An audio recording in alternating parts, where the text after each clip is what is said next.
Hello and welcome to The Studio Demands It, an exercise in creative thinking where we will conceptualize, pitch, and craft a film or series based on the demands of one of you listeners acting as a hypothetical Hollywood overlord.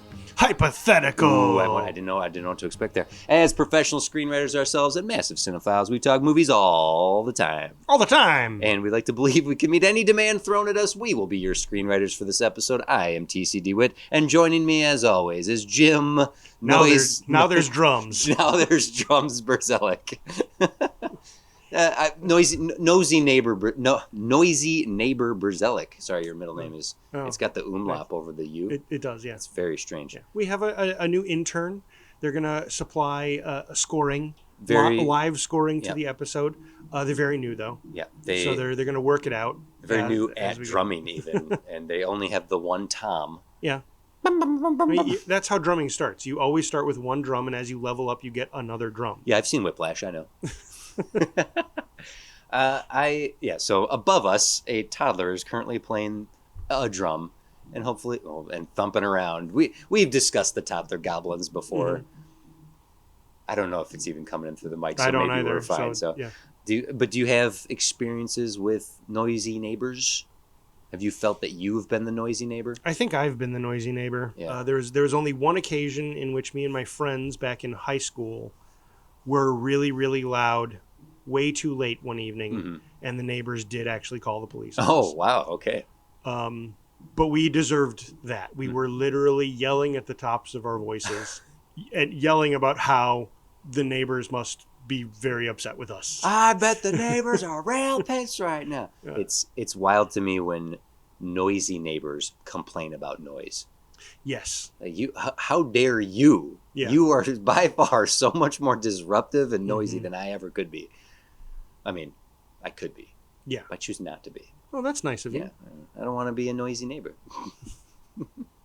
The thing that always strikes me, and every time it happens, I realize, like, oh, that means this. When I can clearly hear people talking through the walls or above me. That means they can hear you. Yeah. Oh no, they've listened to lots of me. Yeah. Ooh. Yeah. I think about that regularly, and I get real uncomfortable. My previous roommates, friends of the podcast, have talked about how thin the walls are when I used to live with them. And every time they bring it up, I kind of like clench because I never really heard them ever. Like they weren't thin walls to me, which means, oh God, what did they hear? Every fart. Oh no. Every fart. Every fart and audible reaction to said fart. Yeah. Woo! Oh man. You didn't hear that one, but boy, can you smell it. Yeah. And that's the only fart joke for the episode. Yep. Stop it right there. I believe you. Yeah. I believe you. Good. Oof. I wouldn't lie to you, Jim. I wouldn't lie to our listeners. Because our listeners have given us demands from studios literally all over the world, and they're the reason we keep this show going. You, listening now, you can send us any... Yeah, we got the... They can't hear it. They probably can't hear it. It's just us. Okay. Yep. You can send us any demand you'd like, and we will have to meet it right here on the spot. And when we reach the end of the episode, if we've done our jobs, we'll have pitched a full script and story, meeting or possibly exceeding those demands. And when the end of the season comes, your demand could have helped us craft the script that will be greenlit by the fans for our finale. Thank you to everyone who has submitted. Please keep them coming. Today's demand, all right, let me bring it up here. Here we go. Is from Sam and Katie at Terrible 2 Pictures. The Fantastic Four. This is why I picked this. Okay. I key searched Fantastic Four. We had a couple demands. One that we've already done. Oh. That we did that last season. Yeah. Are you surprised? I am surprised. You suddenly remembered? Yeah. Okay. So Sam and Katie, here we go. The Fantastic Four is a team of 4 individuals who are connected through blood, loyalty, love, shared trauma, and a freak cosmic twist of fate that bestowed them with powers complementary to their personalities. Very true. We'll get to it. Never mind. The nature thing. They work together as a family to face all sorts of threats and wondrous adventures, saving the world time and again, and often as the last men and women standing. The Avengers may be the Earth's mightiest heroes, but the Fantastic Four are the first and greatest. We are lucky as comic readers to have been given these fictional heroes to guide us with love and determination. Oh, that's very sweet. Even if pop culture outside of comics has allowed them to languish and rarely be listed as the best or most important characters in comics or film. True. History may change soon, but for now, the FF are easily cast aside into the shadows of time. Okay, where are you going here? With that said, our studio demands a light be shone upon 4 other characters. 4 others who history and pop culture should remember. And we ask not that you dig into comics history, we want you to search actual history. Our demand is that you reach back into the past as through some freak cosmic twist of fate, pluck 4 fantastic figures out of time and space and pitch a film that tells a tale worthy of being called fantastic. Use real figures or legends if need be. Choose your time and location. Have a doom-sized villain who threatens the world. Show us what heroes humanity has had. Excelsior! Thank you. That's them. That was them saying Excelsior. Sam and Katie, thank you for a Fantastic Four historical fiction. Is that what this is? Yeah, basically. Okay. All right. Sort okay. of, yeah. I was all prepped with some comic possibilities, but I did not consider historical possibilities, Jim. Okay. All right. So my pitch. Whoa, jumping in. Here we go. There's these 2 teenagers, and they're big old slackers. Yeah. And they need to complete a history project. Okay. Are they Someone from the future Okay. comes back in time to them and says, "Hey, you are a big deal in the future, so it's important you pass this test." Those 2 teenagers are a big deal in the Yeah, future? Okay. and so he gives them his time machine and lets them go in time to pick the greatest figures that these 2 teenagers know of. Great. To bring to the future. Okay. To help them finish their project, because as we all know, homework is the most devious villain there is. Especially if those 2 guys, right? Yeah. If those 2 guys are a big deal in the future, it makes sense that this is some sort of pivotal moment in their timeline. Yeah. That sounds excellent. Right. It'll be an adventure. William, Podcast over. All right, cool. There you go, Katie and Sam. We'll call it William and Ted's Theodore. William and Theodore. Oh, darn it. There we go. Yes, Bill and Ted. Now that's funny for you to reference that, but the demand does specifically say a villain who's threatening the world. Yeah. And I suppose if Bill and Ted don't do their project, the world will be over because it'll be the crumbling of society, right? Sort of, yeah. Okay, cheeky fun. Ha ha ha. Ha ha ha ha ha. Okay, testing our history brains. I suppose there'd be like easy gimmies, like George Washington is a badass general, but surely there's some Billy the Kid, Abraham Lincoln, Socrates, right? Where's your head go with this? This is an interesting demand here. Well, the first things I think of are the things that I know that have done this. There was a comic.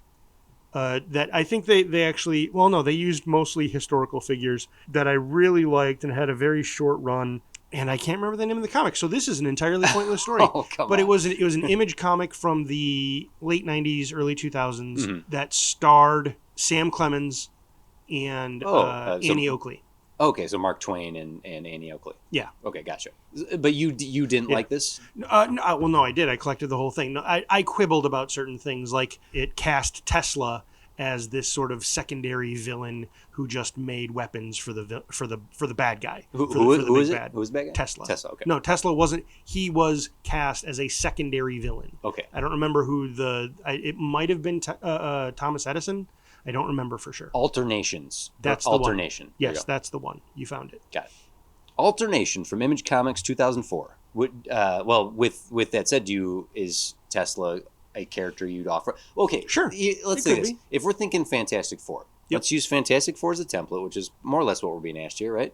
It is what we're being asked. And taking time out of the equation, because we can have people from all over history, let's think of our 5. Well, Doom is our villain, unless you want to do Namor.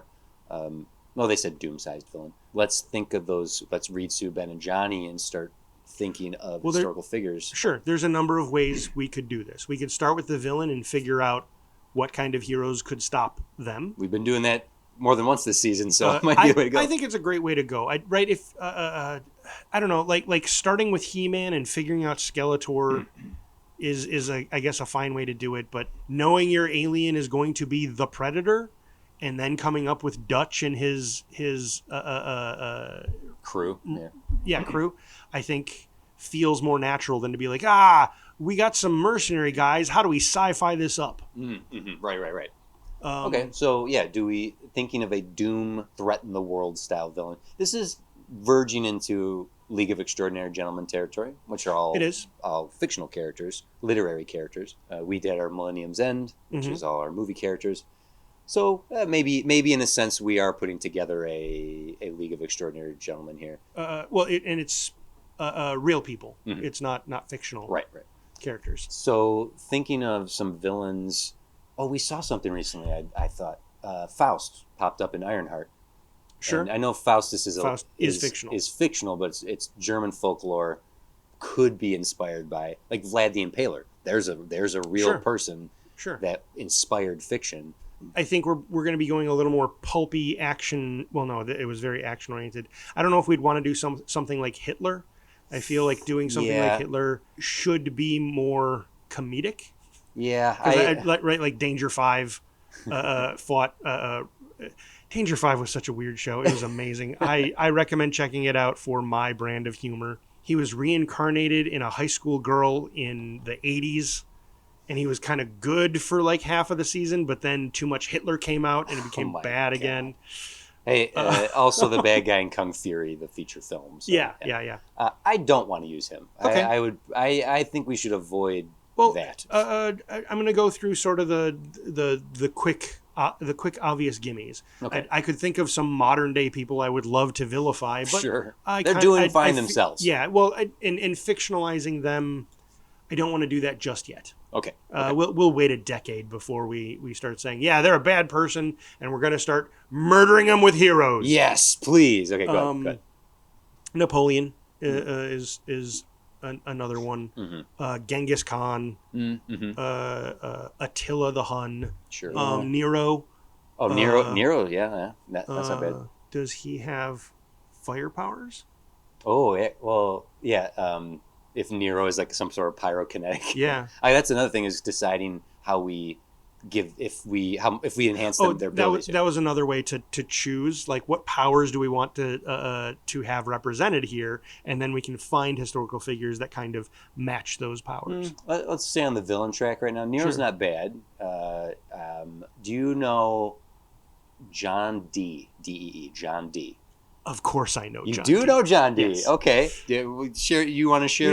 He's the father of I don't even know if it'd be modern anymore, but basically mysticism. Yes, yeah. He was a mathematician. He was an astrologer. He was an alchemist. Just like you listing some of the gimmies, Mussolini and whatnot. It's like okay, let's. While you've been thinking that, I've been thinking like, what are some like cool, albeit upsetting villains that aren't those go-to ones? This could be a fun way to pull some history out of the shadows. Well, and if he's using magic, that because the other thing is how are we going to have people through time come together? Right. That whatever our freak cosmic event, and we can find that. But so John D. was an advisor to Queen Elizabeth I. He was a scholar. He was a scientist, but he was totally like into mysticism, and he tried to communicate with like angels and discover the language of the universe. Yep. And like he was an obsessive.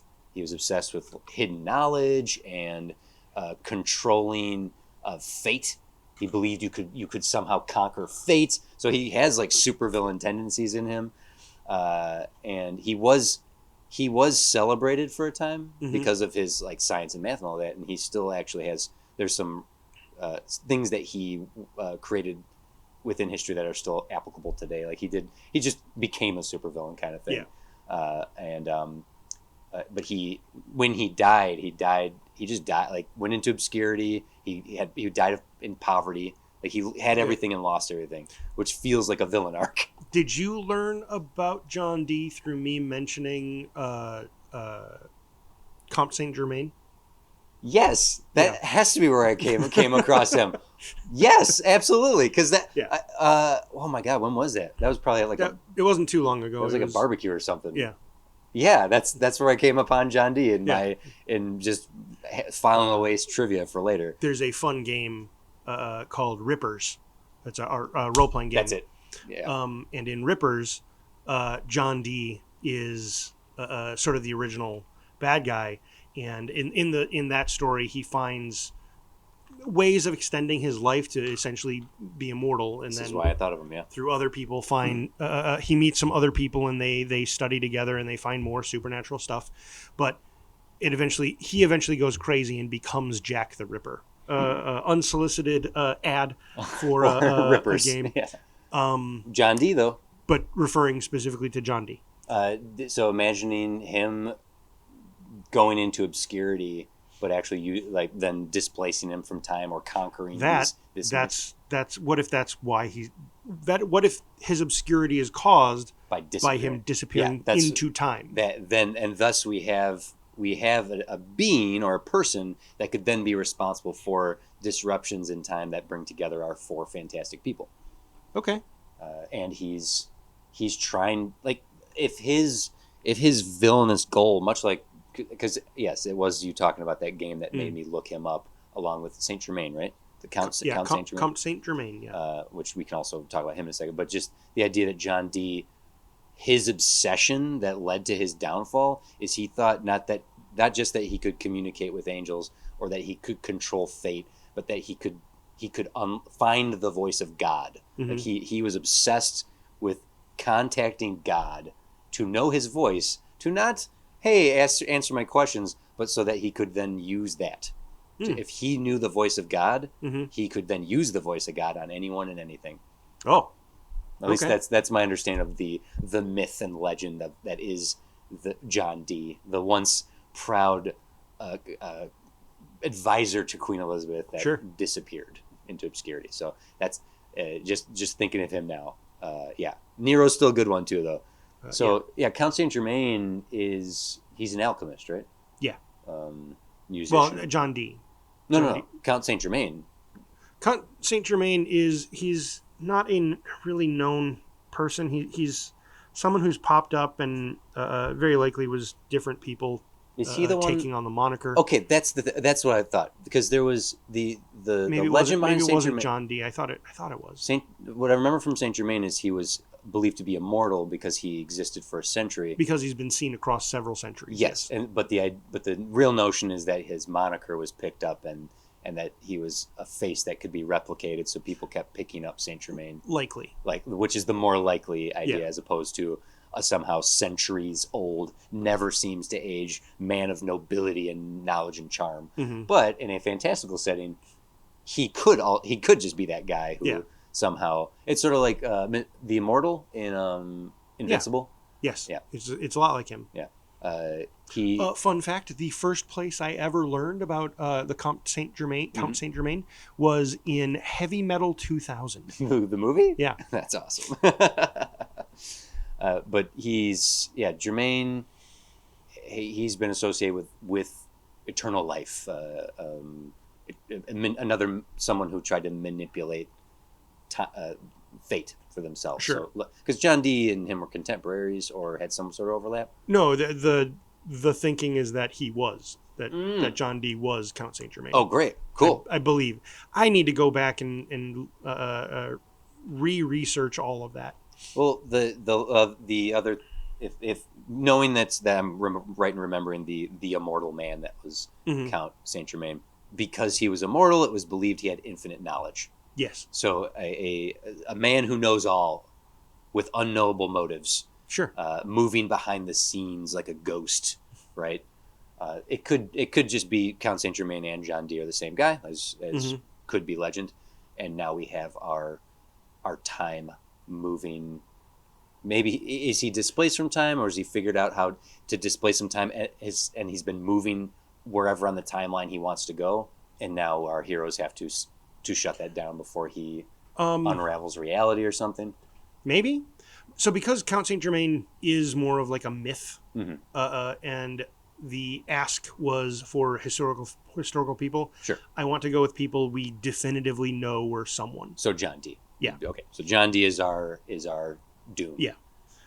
So what if? So he's found a way to jump through time. Mm-hmm. It's one of the magics he's discovered, but that alone has not gotten him closer to finding the voice of God. Well, and then we can discuss exactly what that means, and maybe that's a part of what. Actually, maybe that's a part of his journey as well. But my thought is, he initially brings our heroes together under the hopes and belief that they would hear his plan, hear his goals, Mm-hmm. and agree and be like, yeah, let's do that. And then when he gets them together, they're like, no, that's an awful plan. You are a bad guy. Yeah. We must now stop you. Yeah. Okay, well, what... I like where you're going there. What purpose would he have to bring together these four people? Are they... If he's creating a think tank, then we're creating four super scientists. If we want to adhere closer to the Fantastic Four themselves, you have one scientist, well, two. Sue has been retroactively upgraded to being Sure. just at the low. And then a pilot and like a hotshot pilot and a muscle. Well, there's two people I can think of that he might recruit to his efforts. But before that, so he's jumping through time. He can jump through time, and he wants to find the voice of God, Mm-hmm. or he wants to find the voice of God so that he can have the voice of God. Specifically, it wouldn't be just to control people, because literally, I believe the translation in the Bible. I shouldn't say literal, but in the It's Bible, literature. it does say that's true. Literaturally, it does say God spoke reality into existence, right? Mm-hmm. So that's what John Dee wants to do. He wants to be God. He wants to reform the world, Yeah. right? And because he can jump through time, he could do it, Okay. right? So he can jump through time, and if he has the voice of God, he can make reality what he wants it to be. And he's inviting these people. He says, we can make reality what we want it to be. And they are going to say, no, that would, why would you shatter the world? Like no, your hubris knows no bounds. We must stop you, kind of thing. Like, Sure. the whole idea that you know best is folly. Mm-hmm.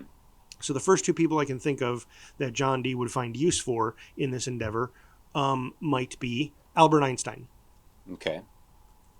Because Albert Einstein understands, he at the very least intuits the fabric of space and time. Right. While John Dee has figured out how to jump through time, he doesn't necessarily know how to manipulate it. Mm-hmm. And Einstein could know that Through Einstein's hypothesis and theorizing. Basically, his powers become reality manipulating. Sure. Okay. Right. Like, So Einstein. And the other would be Joan of Arc. Oh. Okay. Funny enough, I thought of Joan of Arc too. Because fire. Yeah. Joan of Arc has heard She the voice spoke to of God. God. Oh, okay. Okay. That's fun. Yeah, she literally spoke to God. And there's certainly other historical figures, literary or otherwise, that spoke to God. But definitively, we know Joan of Arc existed. Mm-hmm. We know she could speak to God. Maybe. Oh.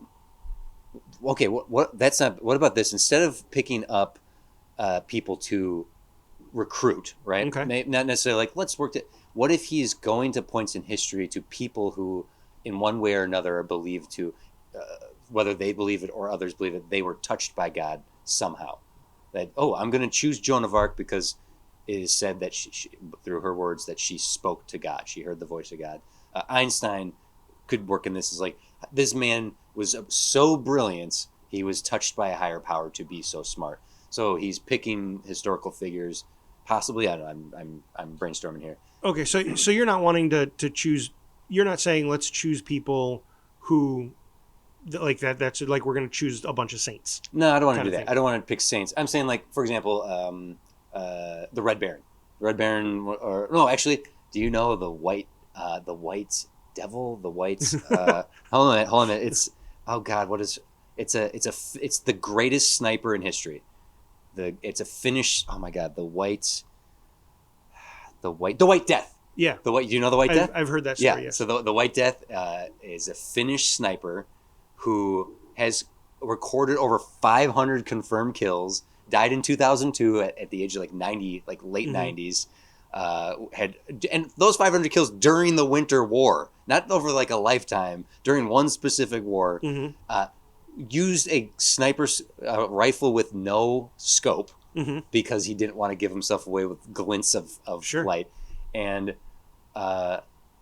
survived being shot in the face. Like this guy was a man. Like, and also was in the interviews that exist of the White Death, just quiet, calm, nice, kind little old man. Like, not this. And you guess you'd have to have a cool head about you to be out there sniping through snow and taking out Soviets. Yeah. So yeah, like that's what I'm thinking is like historical figures who did such impossible feats that they're like likened to superheroes in a sense. Sure. Maybe, I don't know. Because you're suggesting creating a think tank of Einstein and it doesn't have to be a think tank. Like he could find people like for whatever reason their abilities. Yes, I think I'd end up leaning toward people of thought because they're going to be problem solvers, and John Dee has this problem. He has literally a metaphysical problem that he is trying to solve. But that doesn't mean that others couldn't be. Like Joan of Arc was a reluctant woman of action, but she is necessary to this because she's heard the voice of God, and she's a soldier. She knew how to hold her own in battle. That's Bill and Ted knew to grab her. It's true. Yeah.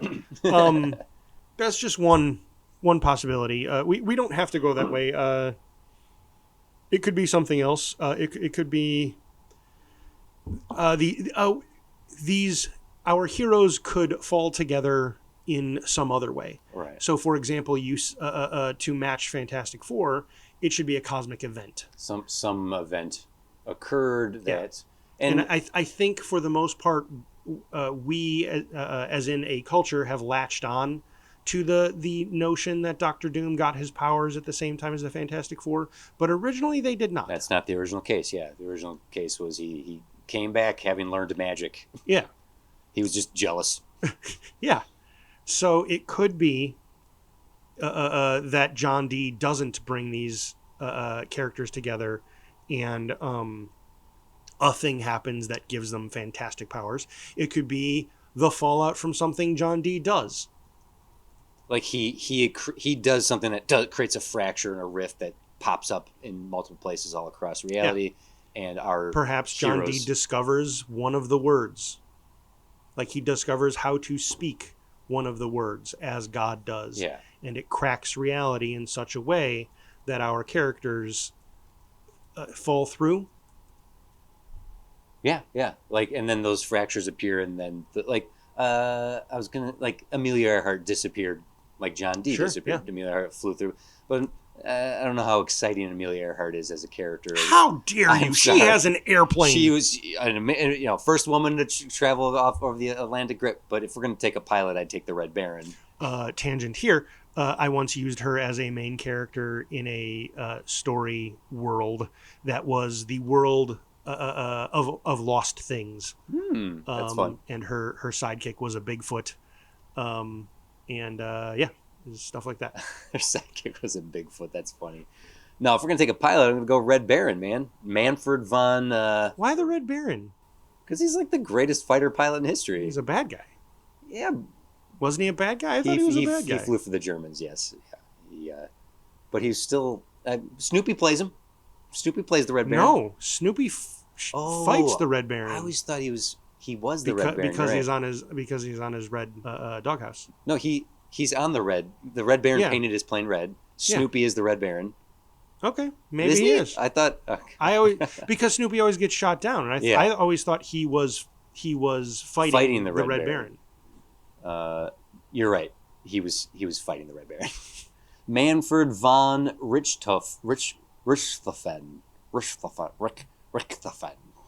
No, not the Red Baron. Bad guy. There's no reason. The reason would be technically the demand is one big bad guy. I was going to recommend if you want to get the Red Baron in there, John Dee could have said, "I'm going to be busy. I need some people lieutenants to cover me." Sure, that he He And could then have his we can have Amelia Earhart versus the Red Baron. Is Amelia Earhart exciting enough of a historical figure to?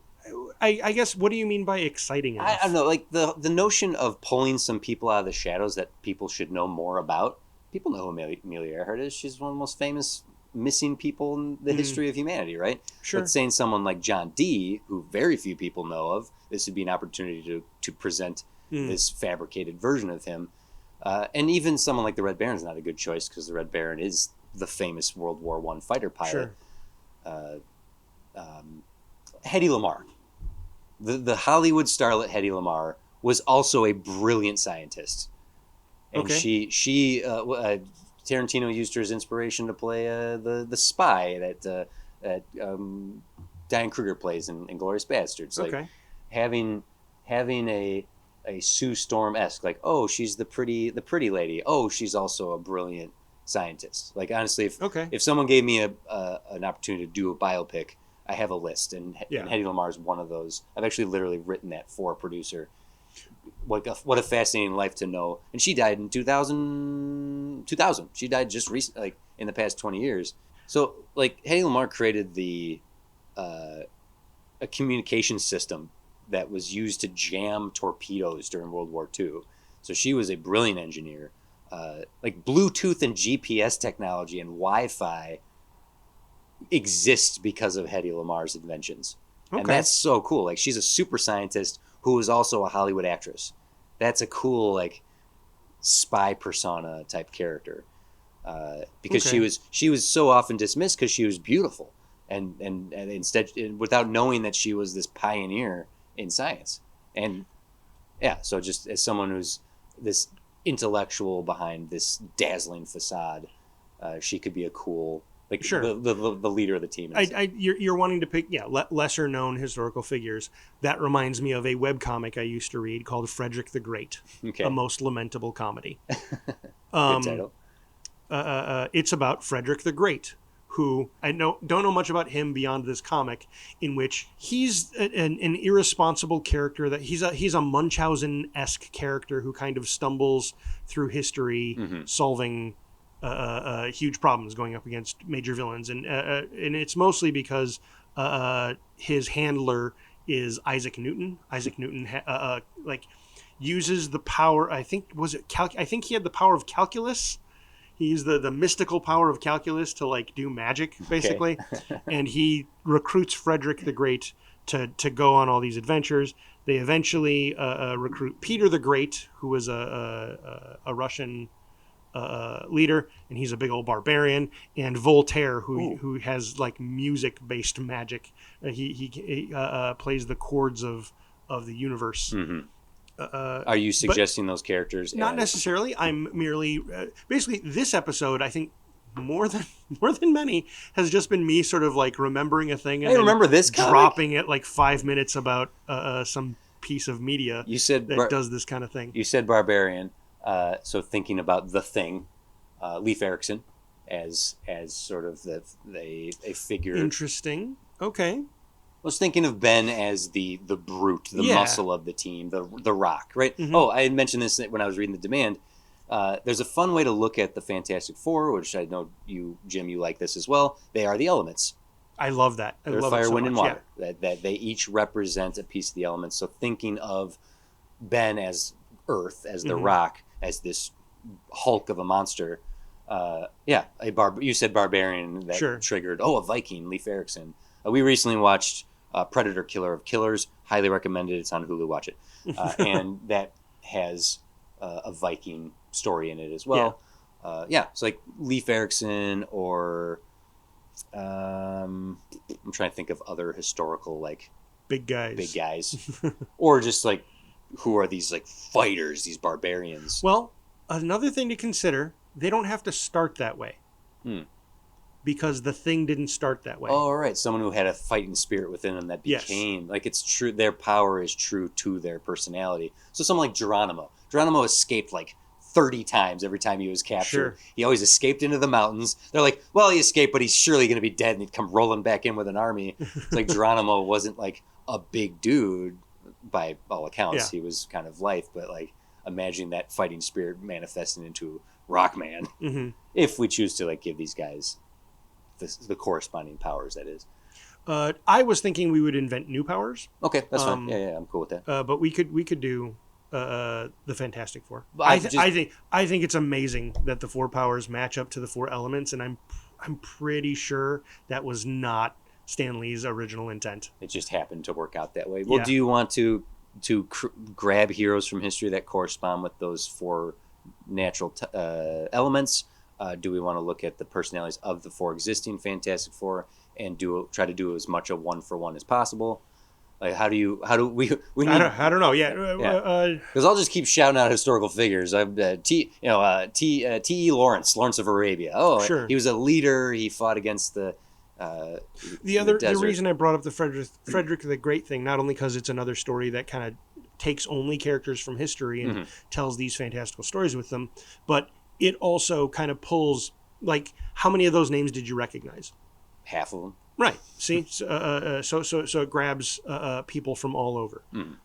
Right. So if we want it to relate to John Dee's plot, people talking about God or have been touched by God in some way, you're right. It could be John Dee. It could be John Dee or someone else saying they've been touched by this or that.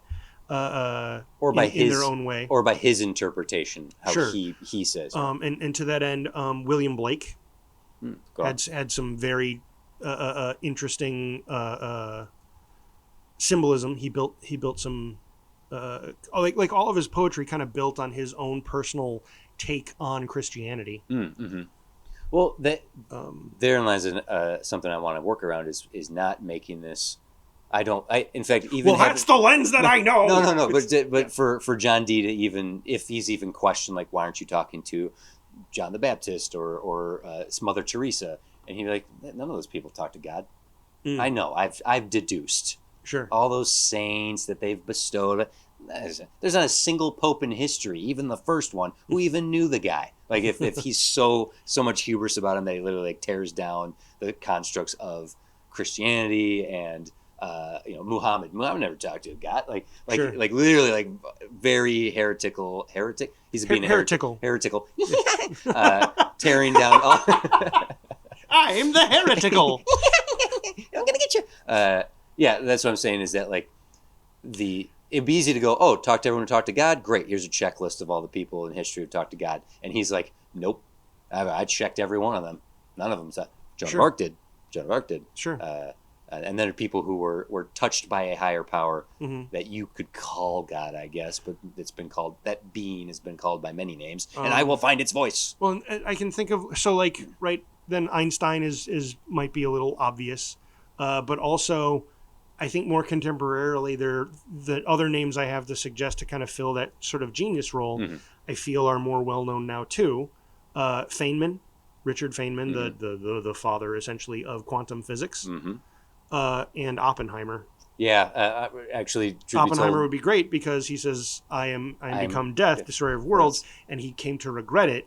Meaning, he'd be a great hero to be like, "No, John, what you're doing is wrong."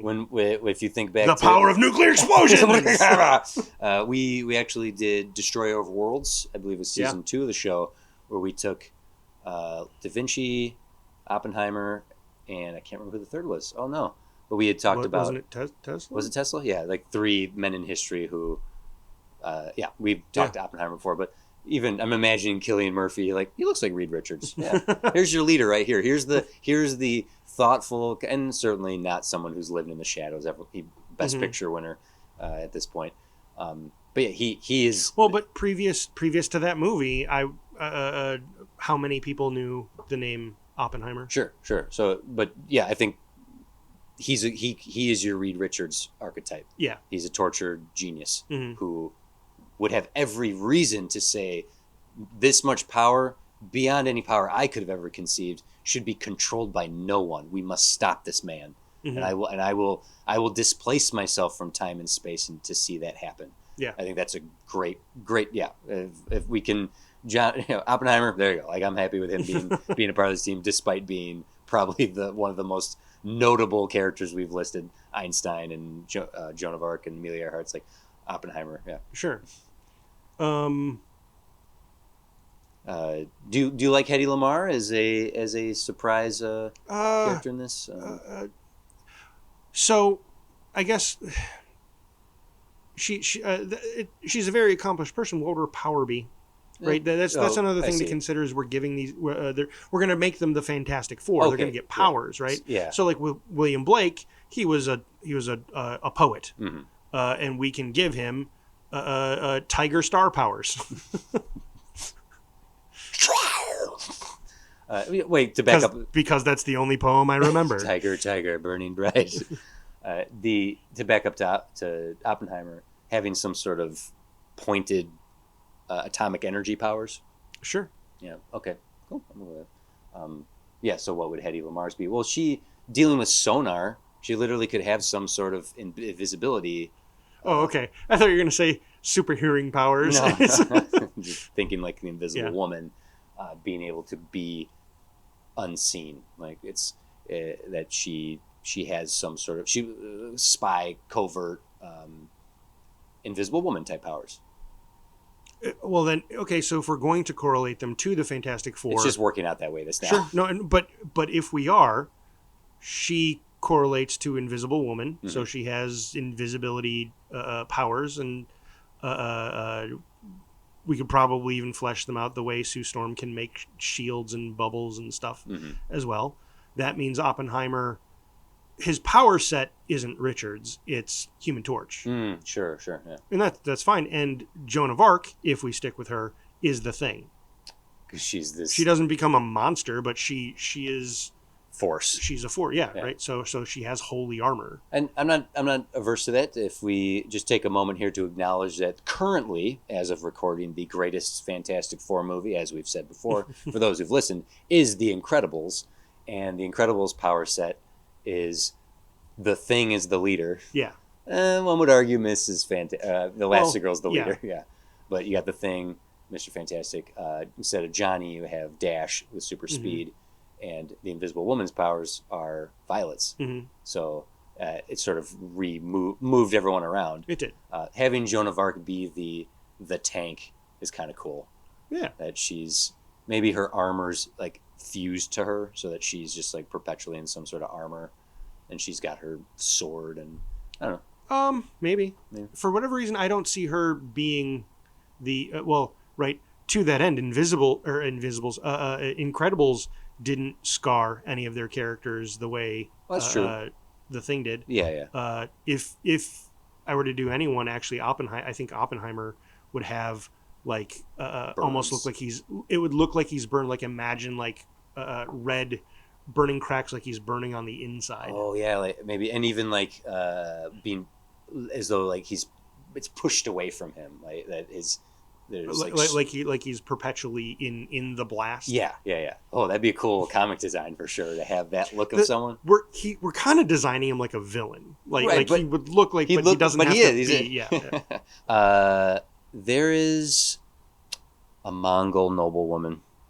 It was Kublai Khan's niece. She was a warrior. She actually went to battle. She was the greatest wrestler in history. She refused to be married. Oh, I have heard that story. Someone could defeat her. That was Mongol. It was Kublai Khan's niece.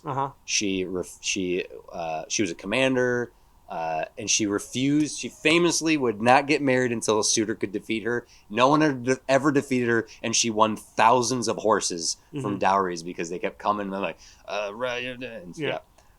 so that she's very a combat. Sure. A combat. And that's if we. I'm trying to think of other like fun historical. A little tangent here. I've been asked to write a lot of biopics, and sometimes I'm asked to write almost in this fashion of like, pick a cool. We want this movie's big right now. Find something that's a close approximation, and then I'll just go on a Google rabbit hole trying to find fun historical things. So while I'm not remembering her name, she's a Mongol princess who kicked the shit out of anyone who was put in front of her. Sure. And was a badass. Mm-hmm. Yeah, she was a warrior princess. So another. I had mentioned Geronimo as a character. Okay, who do we have right now? who do we like truly sign off Well, here for? are any of the do you like this plot? John D is trying to capture the voice of God so that he can manipulate reality. Yeah, he wants to Okay. reality for himself. Is the event that you like the story that the cosmic event is he finds one of the words of creation and he utters it, and that like jiggles reality, Yep. that causes the cracks Yes. that bring our characters together / empower them.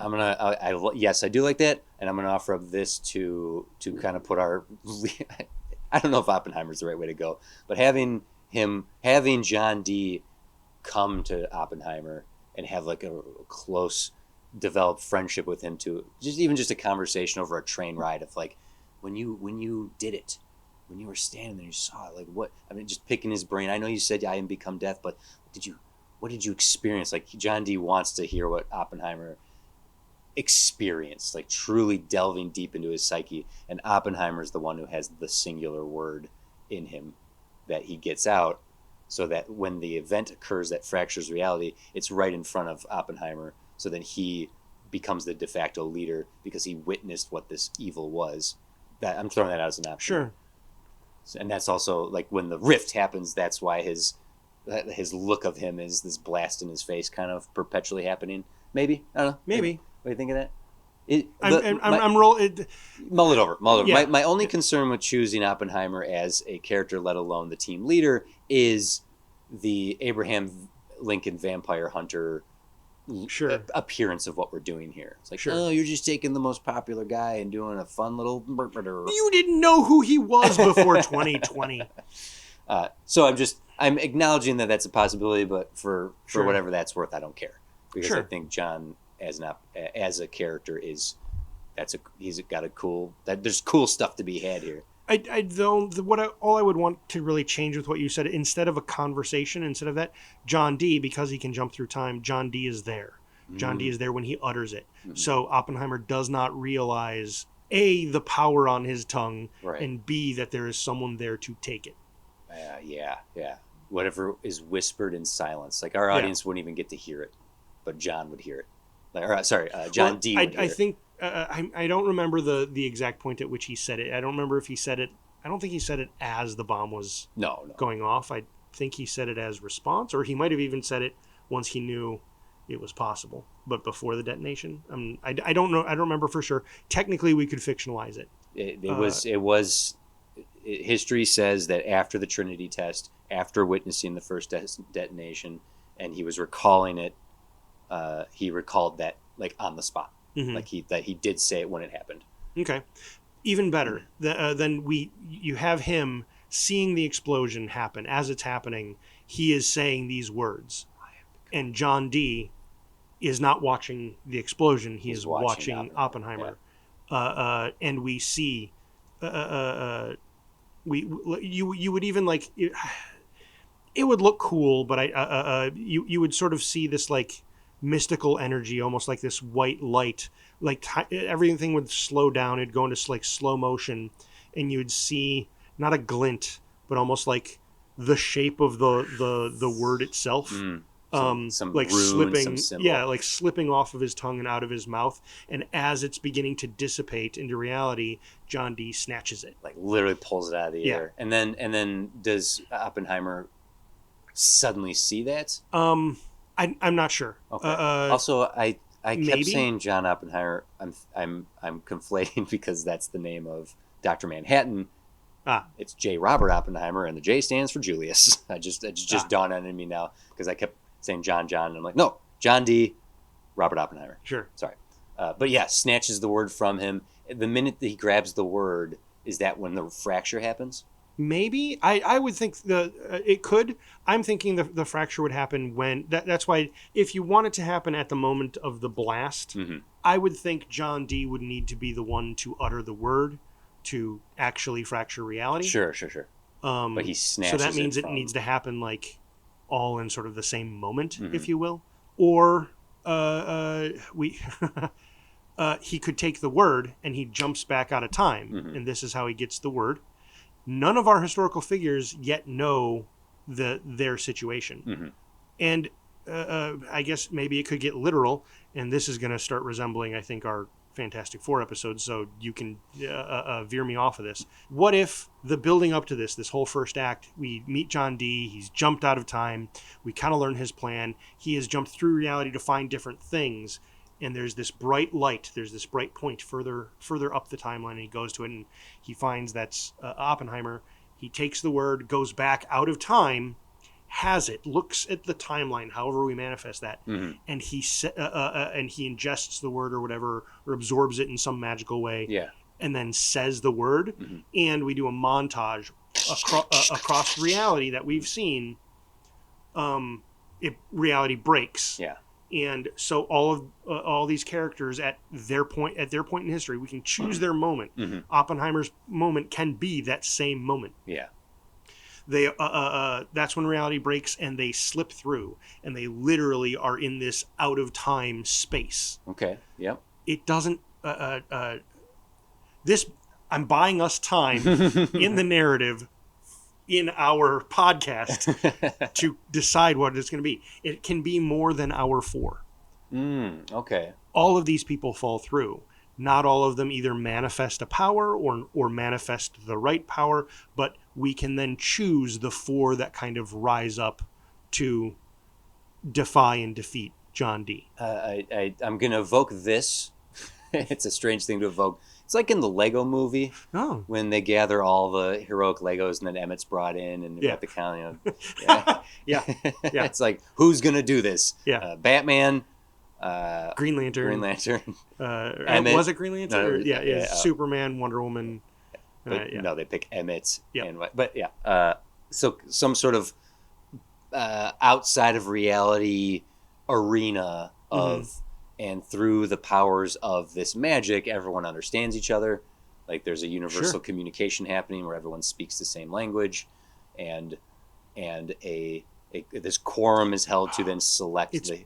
Ooh. Go ahead. Ooh. Uh-oh. Ah. Is this good? It's because it is literally it wouldn't be a conference room, or so I don't imagine a table. Mm-hmm. I'm imagining like not the Colosseum, like an amphitheater. Yes. At the top of the Tower of Babel. Ooh, okay. And so the Tower of Babel is outside of time. Mm-hmm. And John Dee has found the Tower of Babel. Freaking building used to reach God. Hell yeah, God, yeah, that's great. And an amphitheater where you where it's about talking. And so everybody that's why can speak to each other. Yeah. And okay, yeah. And then is our. I don't mind this that we have a whole selection of historical figures, and we've barely, I don't know, maybe we said a dozen at this point, so we barely even scratched the surface of possibilities here. So it's probably a good time for us to take a break. But then selecting our 4 heroes to be sent off to chase him through time. Is that our call? Possibly, if it's going to be a chase through time. I think it. Well, so the other thing that's occurring to me is my initial notion was all of these characters kind of get pulled out of time, pulled out of their places, and this isn't a secret history and they're all going to go back to where they were. These people have been pulled out of time, and we're going to put them in the contemporary world. Okay.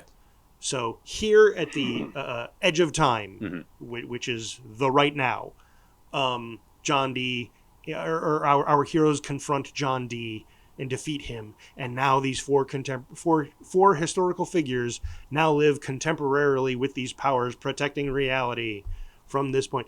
That might not be the way to go. No, but it also might be the way to go. That means they lose their time travel ability. So I don't know if we want to give them, like, do we want to make them the guardians of time? Is that? There might be something in the Tower of Babel remaining the pocket place they can return to, sort of becoming this pseudo Mount Olympus of historical figures. But by doing this, the question is, when they're ripped out of their reality, does reality unfold the way it always has? Because you said we're not going to reinsert them where they left at the end. We could. That was my initial notion. If you want to do that, we can. Well, the reason I'm asking is if we remove them from the equation and then time proceeds as is does it proceed? Are what's being pulled from them echoes of the existing They basically, there are two of them now. Sure. One that remained in history and the one that was pulled from history. That's a great question. And that's a thing we need to answer. Mhm. I got a couple ideas. Okay. Do you want to mull those over for a minute here while we take a quick break? Or do you just want to keep going? I could do either. We're going to take a quick... okay. Okay, we're going to take a real quick break right here so we can just jump right back onto this. We'll be right back after these messages from 6 Media.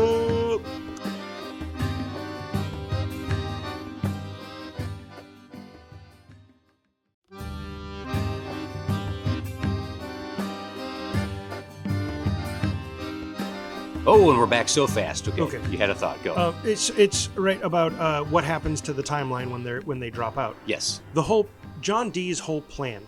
Oh, by the way, Comte Saint Germain was not John Dee. He was Nicholas Flamel. Oh, okay. That's what we had initially looked up. Oh, yeah. Because there are still details I don't fully remember and need to re-look up about all of these characters: Nicholas Flamel, John Dee, and Comte Saint Germain and stuff. Anyway, back to this. So John Dee's whole goal is to unmake reality anyway, to remake it in the image he wants to make it in. So my first notion is, no, they're not ghost versions of themselves, and reality continues as is. The reality starts falling apart because all of these people have been pulled from where they are supposed to be from. Mm-hmm. Okay. And we can kind of hand wave it, because the way time actually works is if you pull Joan of Arc out of the timeline before you pull Einstein out, the world might be so different that Einstein's world doesn't exist, look the way it does. It's a movie, so we don't have to do that. We can only show the moments in which they've been pulled out and show how the world starts fraying at that point. They're like anchor beams, to use the MCU term. Yeah. Like Joan of Arc's pulled from a key battle, and she's gone, and so now, oh no, the army's failing because Joan's gone. Mm-hmm. What does this mean for things? Cut to 1930s with 20s actually, I think, was when Einstein was really doing his biggest stuff. He has disappeared, and I don't know how you necessarily show his disappearance affecting things very immediately in his vicinity. I know there's questions within time travel, and we need to adhere to our own rules. We have this hubris-driven monster like John Dee, who could literally hand wave some of these effects away. Pulling Joan of Arc didn't do anything, because time is not linear. That's just how you see it. Mm-hmm. It did not affect the timeline. That's not how this works. The only thing that's going to affect the timeline is me. Something like that, where it's like, no, history still unfolded as it is. Because if you want to use, I'm trying to figure out which version of time travel, it's string theory of like, sure, no, which would be the reason to use Feynman, because Feynman is string theory. Okay, Joan of Arc wasn't pulled out. No, but we said Oppenheimer here.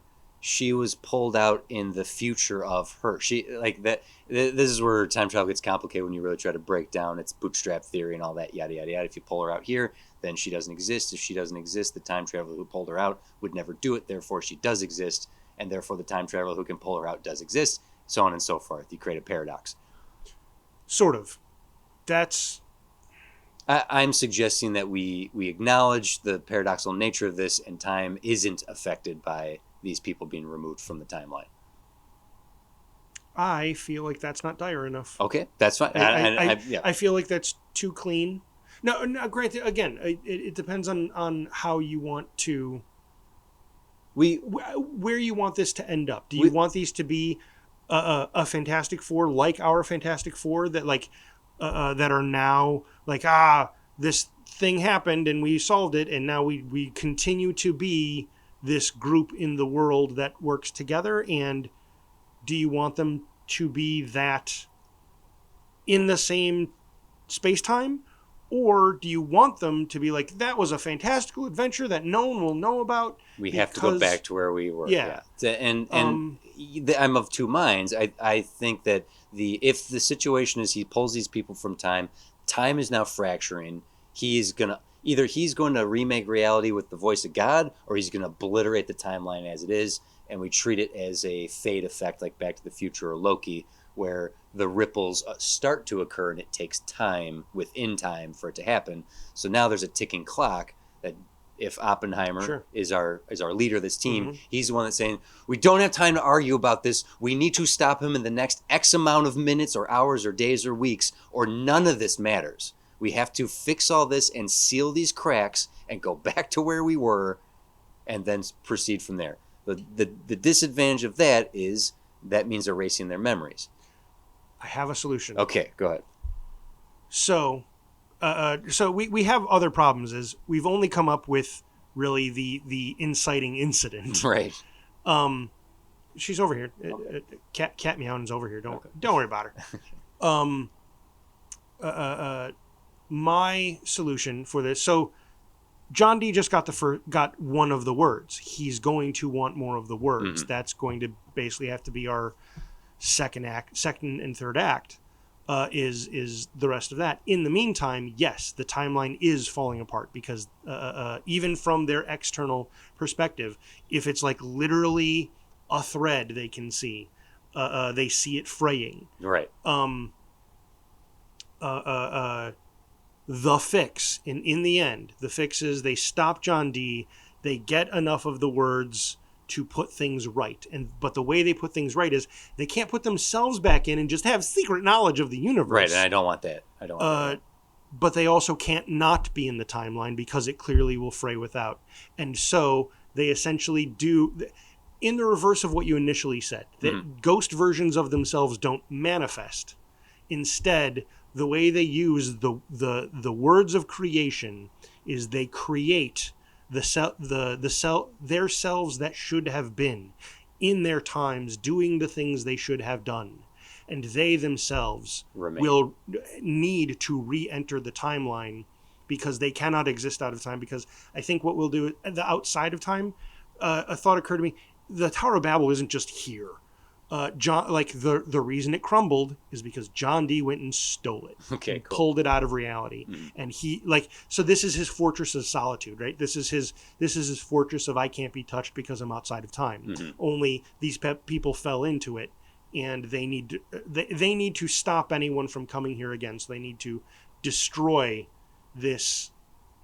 The means for anyone else extra space. The means for anyone else to ever do this again. This pocket dimension, right. essentially. And then our four heroes, they re-enter the timeline together in 2025. Yes. Okay, and then they are now here to protect us from the threats of reality. Yes. That sounds crazy. That's super comic booky. I don't know if that would be cool to see or if it would be really hokey. It's cool. Wait, hold on a second. Did the demand specify that it had to be a movie? Because if it's a comic, we can be as cheesy as we want. This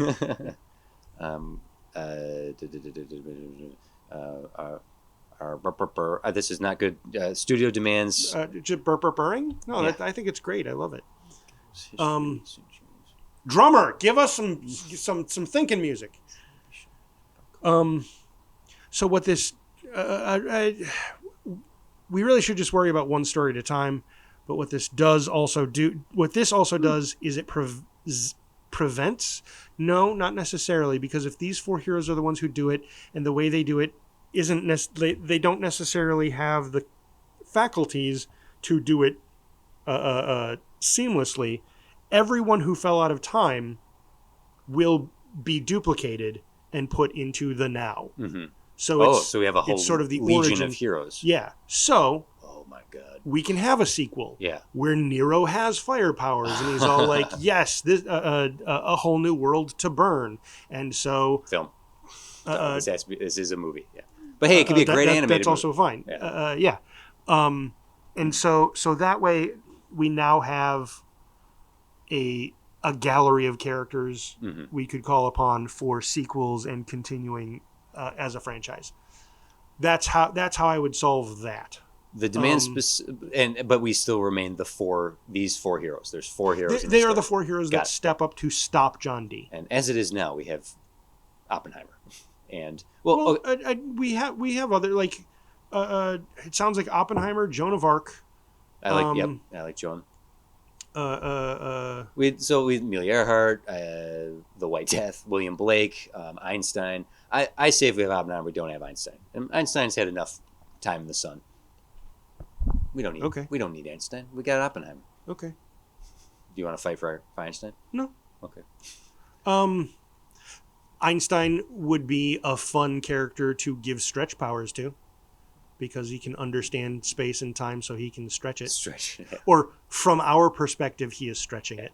From your perspective, I am stretching, but what I'm And actually doing. he has that crazy hair, and he sticks makes his tongue out. That crazy tongue. Wears the same suit every day. Yeah. Smart man. Having this gallery of people standing together, like in a theater. So now what's happened is these are not people that have been chosen by John Dee. Mm-hmm. They are just people of historical significance, which is why they were near the cracks when they fell through. Right. We can choose anyone we want. Right. Well, we've always been able to choose everyone we want. Well, but even more so now. Okay, good. I'm the thing. What you had said. I'm trying to find people who aren't the immediate go-tos for things. So now I'm trying to think of like the second or third, like unsung history heroes. nerd kind of like characters to jump to. I wish I could remember her name. The freaking I should just Google it. Yeah. Now we're in a weird position of sitting here thinking, and that like Blackbeard. Blackbeard is a horrible pirate monster man, but he got stuff done. so is this someone who like League of Extraordinary Gentlemen has bad people on it, and they're basically a Suicide Squad of literary characters of the 19th century. Correct, because it's a Suicide Squad. It's literally put together by people using expendable characters. Like, you are a villain, so if you die doing this, we, the British government, don't care. Right, but if you serve your country, with the exception of, well, even they don't care about Mina Harker either. Mina Harker was like the one exception, because they went to her first to assemble the group. At least in the film. No, that's in the comic. No, it's in the comic. Yeah. In the film, they gave her vampire powers, which technically lends to that notion more. In the comic, at least for that first arc, what I've read, I didn't read the Black Dossier, so I don't know if they go into it. She did not have vampire powers. She was just a super kick-ass human who had an encounter with the supernatural that led to her being kick-ass, and why she was the one to lead this team. And we're off the tangent again. I don't want to talk about League of Extraordinary Gentlemen. I'm sorry I brought it up. To think of some historical figures that could be superheroes. Harriet Tubman was, led the Underground Railroad, and she freed all. Like there's someone of historical significance who was a superhero of her own right. Sure. Right? Her power is she carried a gun. I still stand by the White Death being a cool character, because he was this like incredible sniper. Do you want to make him one of the Fantastic Four? Possibly. I'm trying to think of other. There's a pirate queen. She's a Celtic pirate queen. Mm-hmm. We used her for the basis of Pirates of the Caribbean movie. What was her name? Because she went on a freaking warpath and destroyed an entire British armada because they assaulted her daughters. Which good for her. She was like, "Oh, you doing a thing? Okay, let's go kick some ace." To that end, oh crap, I can't remember her name. There was a woman. I don't even know how to Google search for this. Grace O'Malley was the pirate queen I was thinking of. She ruled the Western Irish Sea, and she commanded a fleet from a very young age, and she was a smuggler, and she would board British ships during storms. She gave birth at sea once, and she was just this badass. She actually negotiated with Queen Elizabeth. Which means she would have connections to John Dee, because she existed at the exact same time, negotiated with face to face with Queen Elizabeth I, without ever surrendering anything. They negotiated a ceasefire. And she was just a badass pirate woman. This is another badass pirate woman. Okay.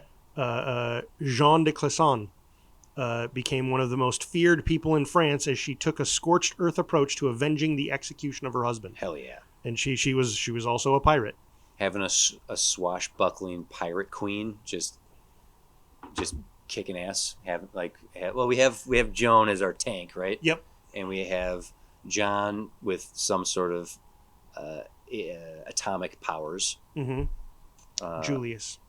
Julius. God damn it. Just call him Oppenheimer. Oppenheimer. I'm calling him Oppenheimer. White Death, the sniper. William Blake. You had mentioned William Blake because he was a. Because looking up that Frederick the Great comic, That them made you think using of it, Emily okay. Dickinson Yeah. and a couple other authors reminded me that we could, because that's the other thing. We don't just have to find people who are really cool in and of themselves. We're gonna give them powers, Mm-hmm. fantastical powers. 4 of them. Yeah.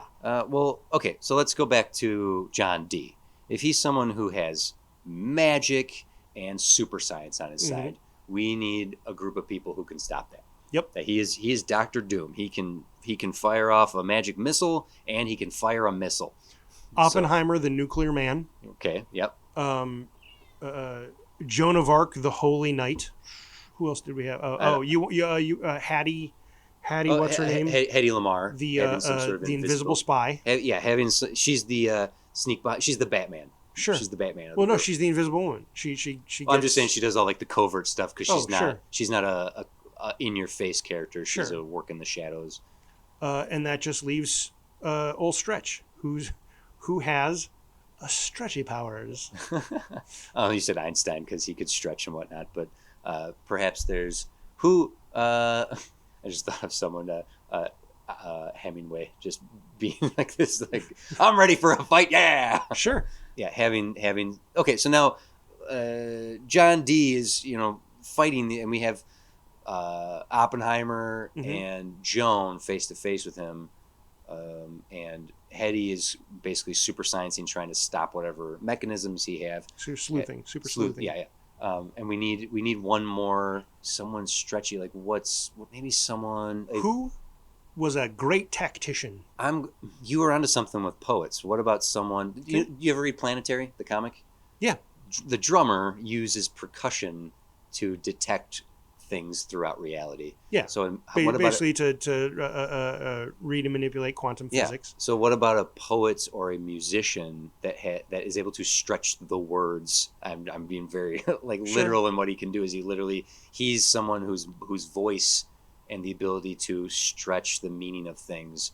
Dr. Seuss, right? Like not Dr. Seuss, Yeah. but someone who's so good with words that they can. That's their magic or whatever. Their power is that they. I mean, again, we were wanting to find not the top of their fields, sure. but Beethoven. He was deaf, right? I don't remember anymore.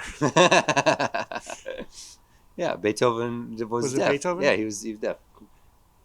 Then actually, I think I was thinking of reputation-wise. I was thinking of Mozart, Mm-hmm. and the reason for that is because what Mozart popularized was the notion of silences. Mm-hmm. So basically, I'm stretching that into the idea of he uses music to stretch reality. But using silence as well as a power. If a character is igniting, half his spells are all vocal because he's been searching for the word of God, like the voice of God. Words are so powerful to him. So to literally silence him into bubbles. So Mozart can silence God? No, he can silence John D.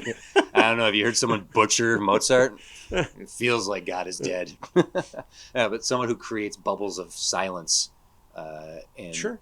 I know that's not exactly stretching powers. But having a character who can negate one of the power sets of John D. And maybe that's how we should look at it. Is if Oppenheimer face to face with him is using his atomic power and trying to speak to this man and get through to him, like you are destroying all of reality. I don't care. Having Joan, who's like, no time for talk. Me swing sword. And having Hetty be working with the science, a fourth character to negate powers would be some sort of magic user, someone who can fight the magic of John D. And having a musician or poet who can manipulate those sounds. I don't know. Sure. Yeah. Is Mozart fit that category? We know a lot about Mozart, so is there Salieri, poor Salieri, or was Salieri a bad guy? I don't know. Depends on the telling. Yeah. Or maybe I guess Bill and Ted did use Beethoven. Oh, sure. Yeah, I got it. And we already have Joan of Arc in here. We cannot use any Just other characters use that Bill and Ted. all the same ones We they cannot did. use any other characters. Party on, dude! Having Homer be someone who Yeah. like we don't even know what Homer's music sounded like. He could have been great. Or like Ringo. That's the musician. Sure. It's like, love never respects me. No peace and love. Come on. Let's cut it up, John D. I'm not even the greatest drummer in this group. Oh crap! What was his name? Who was? Oh my God! The drummer who was so fast the machines couldn't keep up. Keith Moon. Oh, from The Who? Yeah. Yeah. Keith Moon is our fourth wild card character who's just like, the guy who inspired Animal from the Muppets. Yeah. I mean, that's kind of fun to kind of think that, like, Keith Moon, like, of all people, is this fourth wild card character who's just this barefoot maniac. And you know what? I don't mind choosing a drummer because I did. That's what you were referencing. That's why. And then you said Ringo. I'm like, okay, well, he really wants a drummer. No, I didn't. That was pure. Think of a drummer. That was pure chance. That was pure chance. Although Keith Moon being like, and then died young. From drugs, and having him plucked from reality to be a superhero time and space maniac. Mm-hmm. That's kind of fun. Oppenheimer, Joan of Arc. I think that's Hedy Lamarr, sort of the other problem. Keith Moon. Actually, that what you just did is kind of important. The four we listed together should probably be somewhat identifiable together. And I feel like you explained who Hedy Lamarr is, sure, and I still kind of don't know who she is. Oh, but the whole point of this would be to educate people. Sure. And to that end, maybe, 3/4 into this episode, Oppenheimer and Joan of Arc are the wrong choices. Right.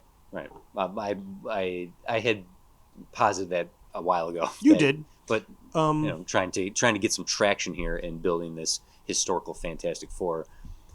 Honestly, what, and I'm not trying to say we're failing here. We didn't have enough restrictions. The demands were like, just pick 4 historical figures. Cool tens of thousands of years of planet Earth. And boy, did I just pick a wrong number. You need to think about how much history we have. Yeah, so that's really what I was babbling out, is that like the whole of human history, and we can pick any historical figures. That's a big pool to draw from. It is. Especially without preparing anything.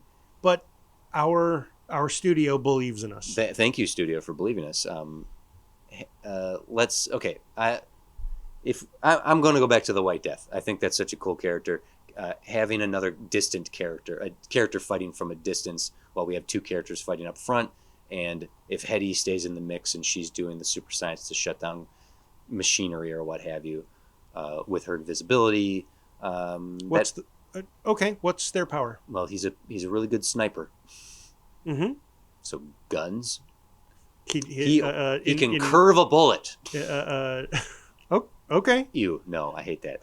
There's nothing in reality he can't shoot. Nah. Let's guns don't get us anything good here. It's just a cool character from history. It is. Maybe we're onto something with a musician or a poet and having some sort of magic. Is there? In fact, if we pick someone, honestly, if we pick Keith Moon. No, Hedy Lamarr passed away in 2000. I was saying that's like the most contemporary person we would pick. Picking someone from further back, Confucius, sure, some sort of Japanese artists.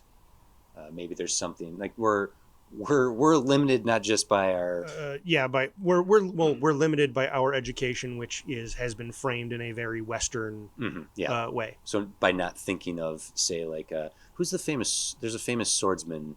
A Japanese Muramito. Hold on a second, I'm racking my brain.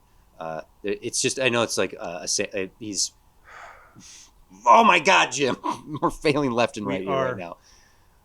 The main character of Ninja Scroll is Miyamoto. Jesus, Musashi. Oh, he was a Japanese Musashi, swordsman. He was a Musashi's philosopher. He was an artist. He fought a different person. 60 duels and won every single one of them. He used to beat people up with a boat oar. Like Nice. that guy was such a Oh, was that skilled the- swordsman. Was that the one who like he started basically as a kid and he didn't have like a proper sword for his Right. first duel? Yes, yeah, and he used a wooden sword. Um, He wrote a book, the Six Ring, Seven Ring, the five rings. the Five Rings, yeah, Yeah. which is still used today. It's a philosophical text, and it's like you had asked earlier who's a good a good tactician. Miyamoto Musashi was a tactician. His strategy of his text in that book that I couldn't name correctly, Five Rings, right? Yeah. Five Rings. Legend of the Five Is still Rings. studied to this day, and he was a Ronin. He just traveled. He had a two sword technique. Maybe that's our wordsmith who's also fighting alongside Joan as she's swinging her broadsword, right? Maybe. You made me think of other Japanese swordsmen. Yagyu Jubei Mitsuyoshi. That's who I was thinking of, Jubei. A famous historical samurai who also became fictionalized and has seen a lot of like copy knockoff characters to reference him. He's almost like Django. Many different filmmakers and storytellers have Just used keep using him used over and Django. over again. Yeah. Well, how about that? Using someone like a swordsman. What was the one Sure. you just referenced? Jubei. Jubei, I think I like Musashi. Musashi being literally being known as a strategist is could be helpful to our Fantastic Four here. If we're looking, let's look at the actual Fantastic Four. You got two brains and two Hearts. Essentially. Reed and Sue are the brains of the operation, and Johnny and Ben are the heart of the operation. They're the muscle, right? Yeah. Not to say that all four of them can't kick ass in their own right, but breaking them down to their parts. Ben and Johnny aren't leading the team. Reed and Sue are. So having Oppenheimer and Musashi working in conjunction, but Hetty's in there too as a super scientist. So maybe Musashi is a muscle type character. I don't know. I don't know. I'm lost in the weeds here. I keep coming back to their fantastical characters. So what's the power going to be? Right. Okay. So if Joan is using fire sword, oh no, she's our tank. She's a tank. She's indestructible. Hetty having her invisibility, John having his atomic power. We don't have a stretchy guy. Stretching would be very useful to a samurai. Wait. Back up. It's not stretchy. It's water. We need to think of it as an element, right? If Reed is the water of the Fantastic Four, if Musashi moves like water, like if there's like a flow within him that he's almost untouchable. If he's a man who's won these impossible number of duels, he never lost a sword fight in his life. He could fight with literally any weapon in his hand because of the way he moved. He never was even touched. Yeah. He moved like water. Now we have something that if he has some sort of water elemental ability to him, even if he's not like shooting water or becoming water, just that he flows in such a way. Sure. Yeah. Like someone would say that, oh, that's like wind. No, our winds are invisible, girl over here.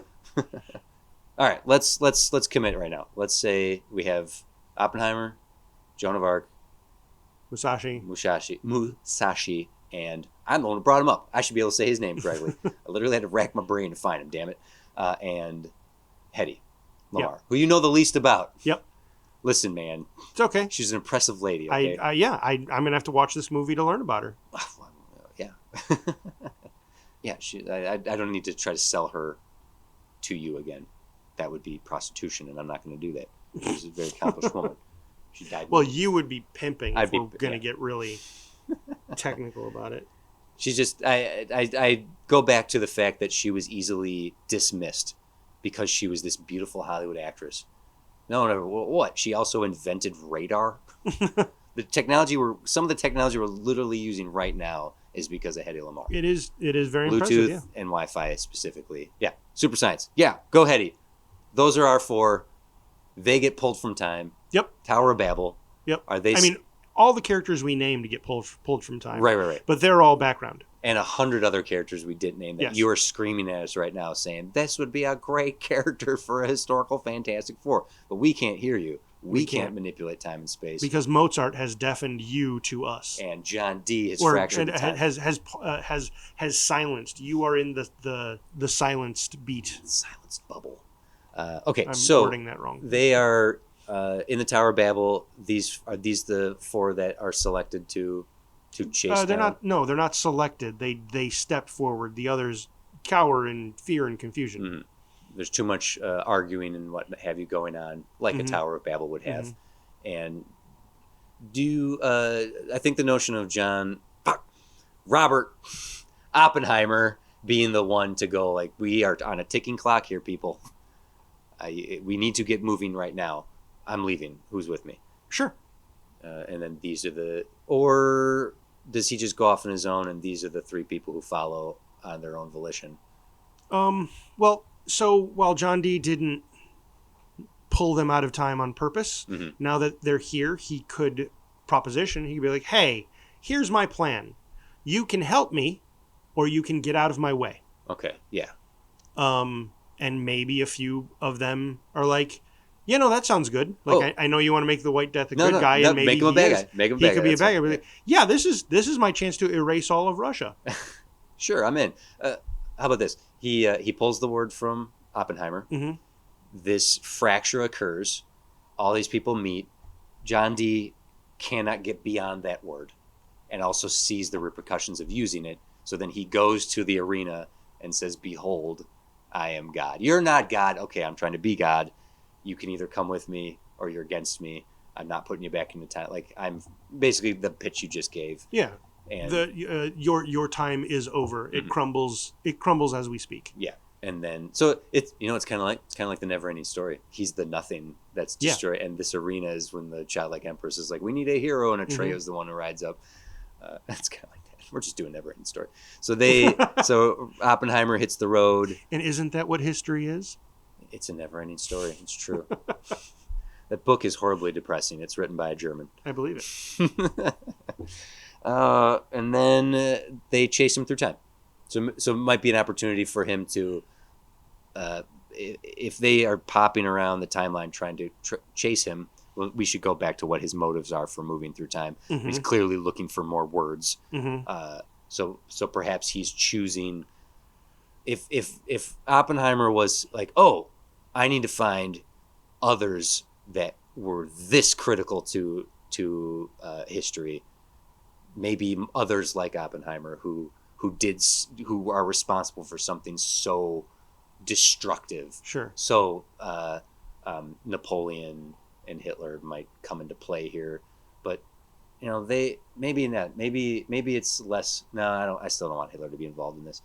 But maybe other historical figures who achieved greatness, but at what were the consequences of those greatness? It could be they don't have to be people. It occurs. So this is more of like a myth fictional story. Okay. Perhaps I forget which European town it was, but the story of the golem. There's a giant golem that protects a town. Maybe John Dee goes there to steal the word of creation from its forehead. There you go. Yeah, something like that. And then he goes to the Library of Alexandria, and he is the one who burns it down. Okay. For the word of knowledge. Okay. I like where you're going here. So other beats like that. And yeah. now I've run No. out. Okay. Yeah, you're onto something there. So he's moving through history backwards and forwards, and our heroes are chasing him down, a bit like Mobius chasing Loki kind of thing, right? Or Loki and Mobius chasing Selfie. Crap. What? We don't have someone who can manipulate time for them to chase him properly. Who's opening and shutting the gateways? Let's get a fifth character in here then. It's the Fantastic Four. They got a Herbie robot. They got Willy Lumpkin, the mailman. Fair enough. Yeah, that is true. Who is the master of all time, right? Which historical horse? Okay. Who is the person who invented the calendar? Gregoria. It is Gregoria. It is me, Calendar. Okay, before we let's keep talking and maybe it'll come to us. Yeah. But having them chasing him through time allows them to have face off against things like the White Death, the Red Baron, if we get Airborne, meeting some other historical figures along the way. Geronimo, like some of the ones we've named, including some of the ones we haven't named that you are screaming at us right now, all in trying to chase him down and corner him into a final confrontation. Yeah. Now, knowing that we get the setup, the call to action, the initiating, crossing the threshold, yada yada yada, we're in the finale now, right? Like we're blowing through. Where does it all come to? Sure. So then that can also determine how we get there. But what is this final battle? Is it at the if all of time is crumbling around them, Mm-hmm.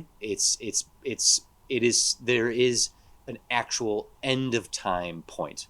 The timeline is erasing itself in every direction, but you can see the light at the end of time, like the Langoliers are eating the universe kind of thing. The threshold of that could be where the final fight occurs.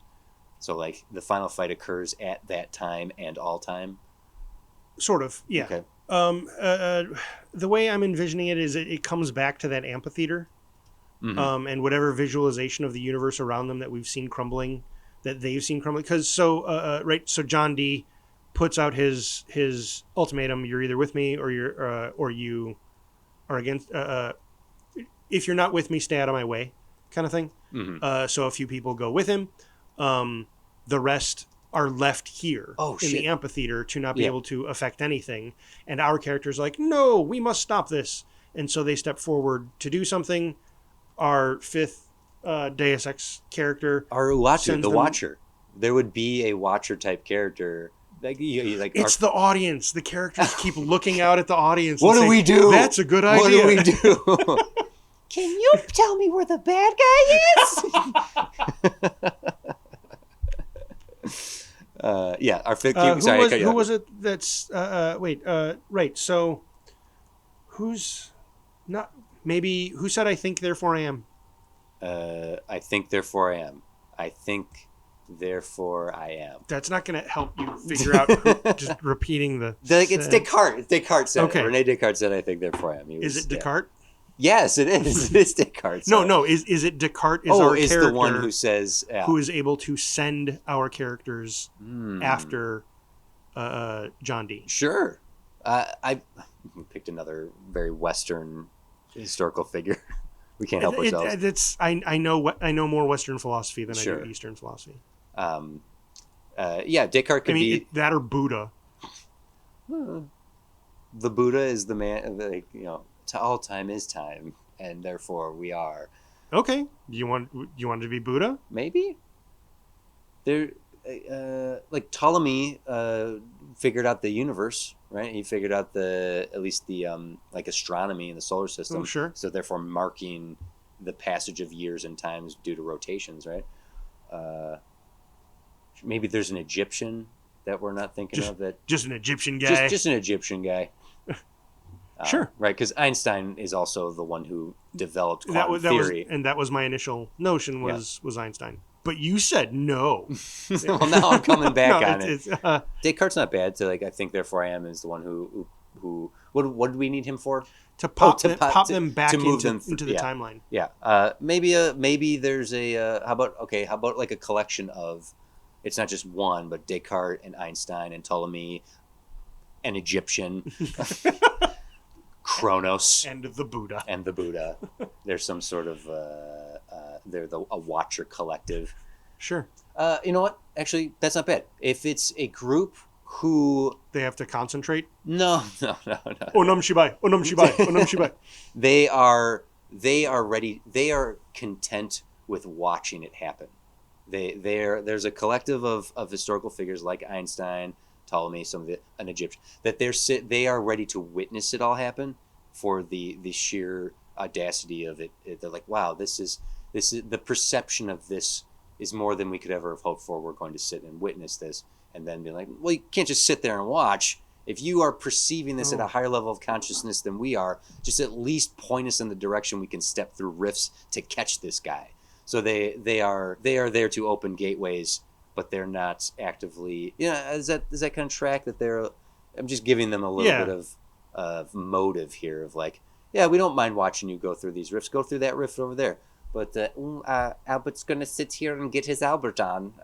doing the maths on this. This just goes back to very well-known people. I was going to suggest Plato.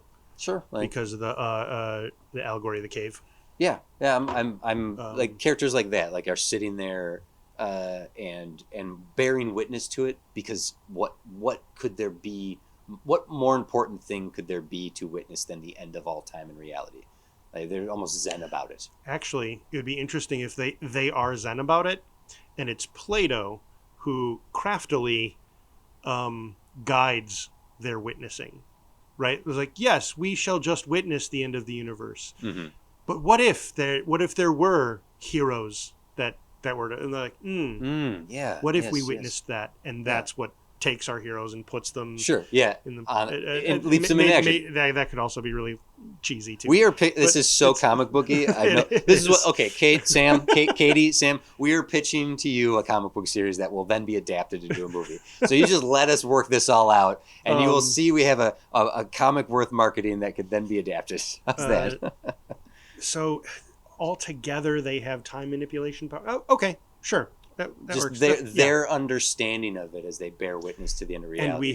And we have now stumbled into creating our own chorus. Yeah, go Greeks. Yeah, baby.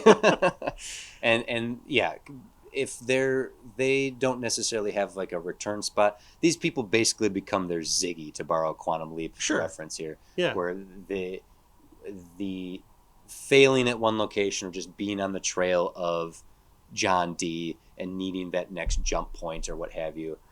There's probably a way to do this where maybe the chorus, well, let's call them that now, get them started. Like, here's a rift, go through there, you're on your own after that. And then Oppenheimer and Hetty, even Hetty herself, could be creating the device that cracks those gateways open. No, I know you're trying to give agency to our heroes. Sure. I really like the idea that at each location, whether they succeed or fail, we keep cutting back to the chorus where they're discussing what they've witnessed. Like, ultimately, right, entropy shall win out. They were defeated. John D has gotten the next word. Yeah. And then that's where Plato's like, but it is merely just an obstacle. Right, there's no reason they still live, they still fight. There's no reason they wouldn't follow him to the next. That's true, and they get transported to wherever John is next in the timeline. Okay, wait. Do you see what I'm saying? By Plato's manipulating their perceptions. The chorus. They are straight up Deus Ex Machina. They are the gods manipulating this. They're bearing witness to it. But what if? So having someone like, I'm going to remember her name. Hold on. You will. I believe you. We will. We all, the audience and I, will sit in silence as you do so. And Hudana. She's considered the first writer. Okay. She's from like 2000 BCE. Like the very first writer. She's the one that's saying that is basically writing the story of the like. But what if this is and you having the idea of the cave, having Chaucer there, having Hemingway, having writers and philosophers and whatnot. I don't know how interesting that looks on the screen per se. Actually, what could be interesting. So so just the chorus discussing and Plato being the only one to manipulate them doesn't work. What if Plato's the first one to realize that these people they collectively have the power to manipulate reality is too strong, but they're clearly, this is our chance. If we can get these people who are way too zen about their role in this to actually care and move these things about, we can get this done. And so it like Plato is trying to do it at first, and they're like, yes, they failed as we knew they would, and things like that. And that's when Plato grabs Hemingway and pulls him over and says, but do they need to fail? Ernest, what do you think? And so they end up pulling in all of these creators to then tell the witnesses of reality what it should be. Yeah. Oh, fuck. Yeah. What if in so doing, they end up, because these are, I don't know if these characters would be knowing or not. Basically, the idea that D is tearing apart reality to get the words of God, to get the language of God. And unbeknownst to him, all of these people who have fallen through, as they're speaking to the witnesses, they are like we see new words flash, or the words. Yeah. They're kind of, in so doing, they're sewing reality back together. Just the storytellers telling the witnesses, Okay. who then so this combination then is helping to sew up the tapestry of reality. I just thought of okay, we're on to something here. We're creating the hero with 1,000 faces. Are we?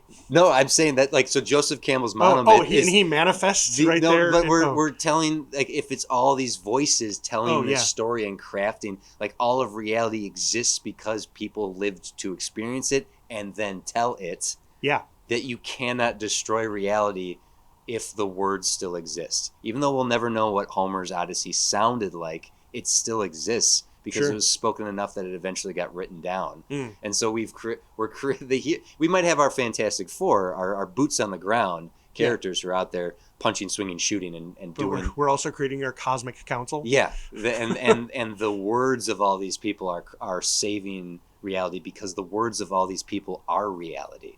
Okay, so in the third act, when John Dee has gathered all of the words he needs, he comes back to the amphitheater. And our heroes chase him, and like he sees what's happening. He's like, and he stitch it back together. Sort of like it means nothing. I'm about to tear it apart. Exactly, and he does so right there. Like he even like sunders the amphitheater, like a big crack across the amphitheater, and all of our characters scatter to the edges of it, or something.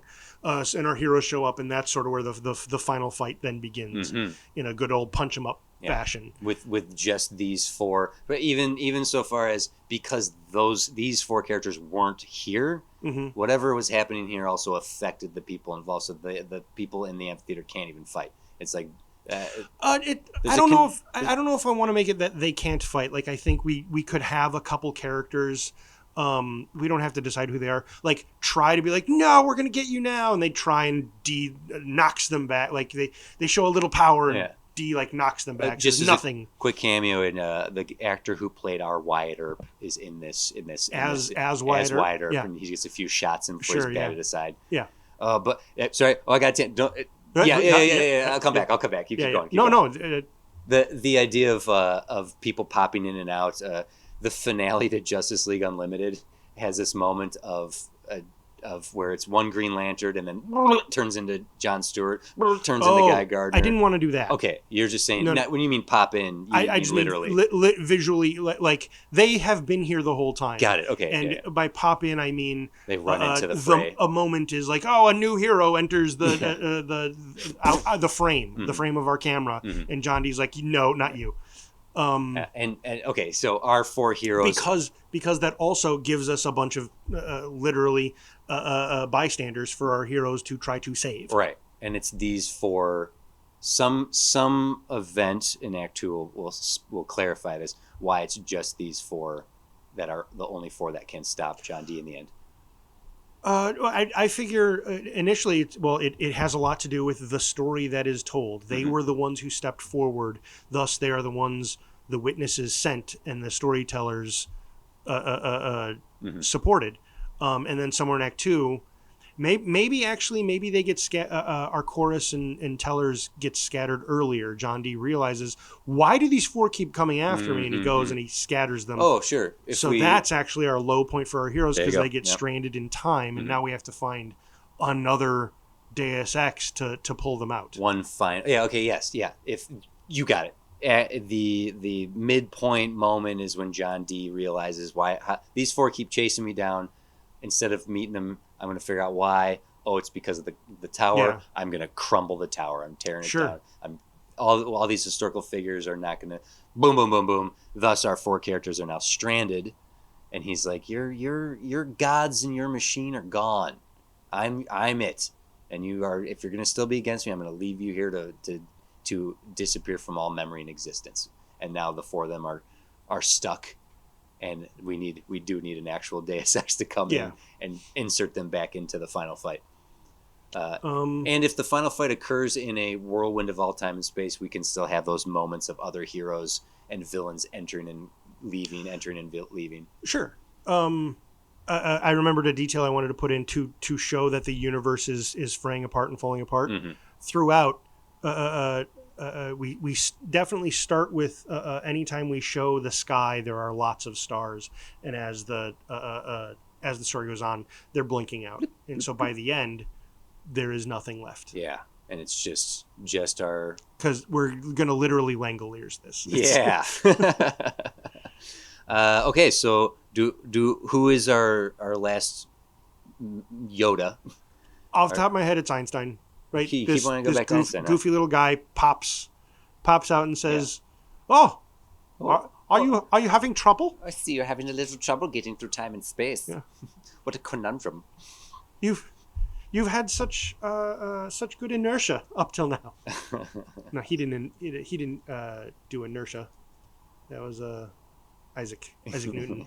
The oldest person in written history is a Sumerian. And if that's who they come across as like the Gilgamesh? It's not Gilgamesh, was a legend, but Kushan. No, well, you purportedly based on a real person. Kushman is the Sumerian I'm thinking of. Mesopotamian. He invented the Kush.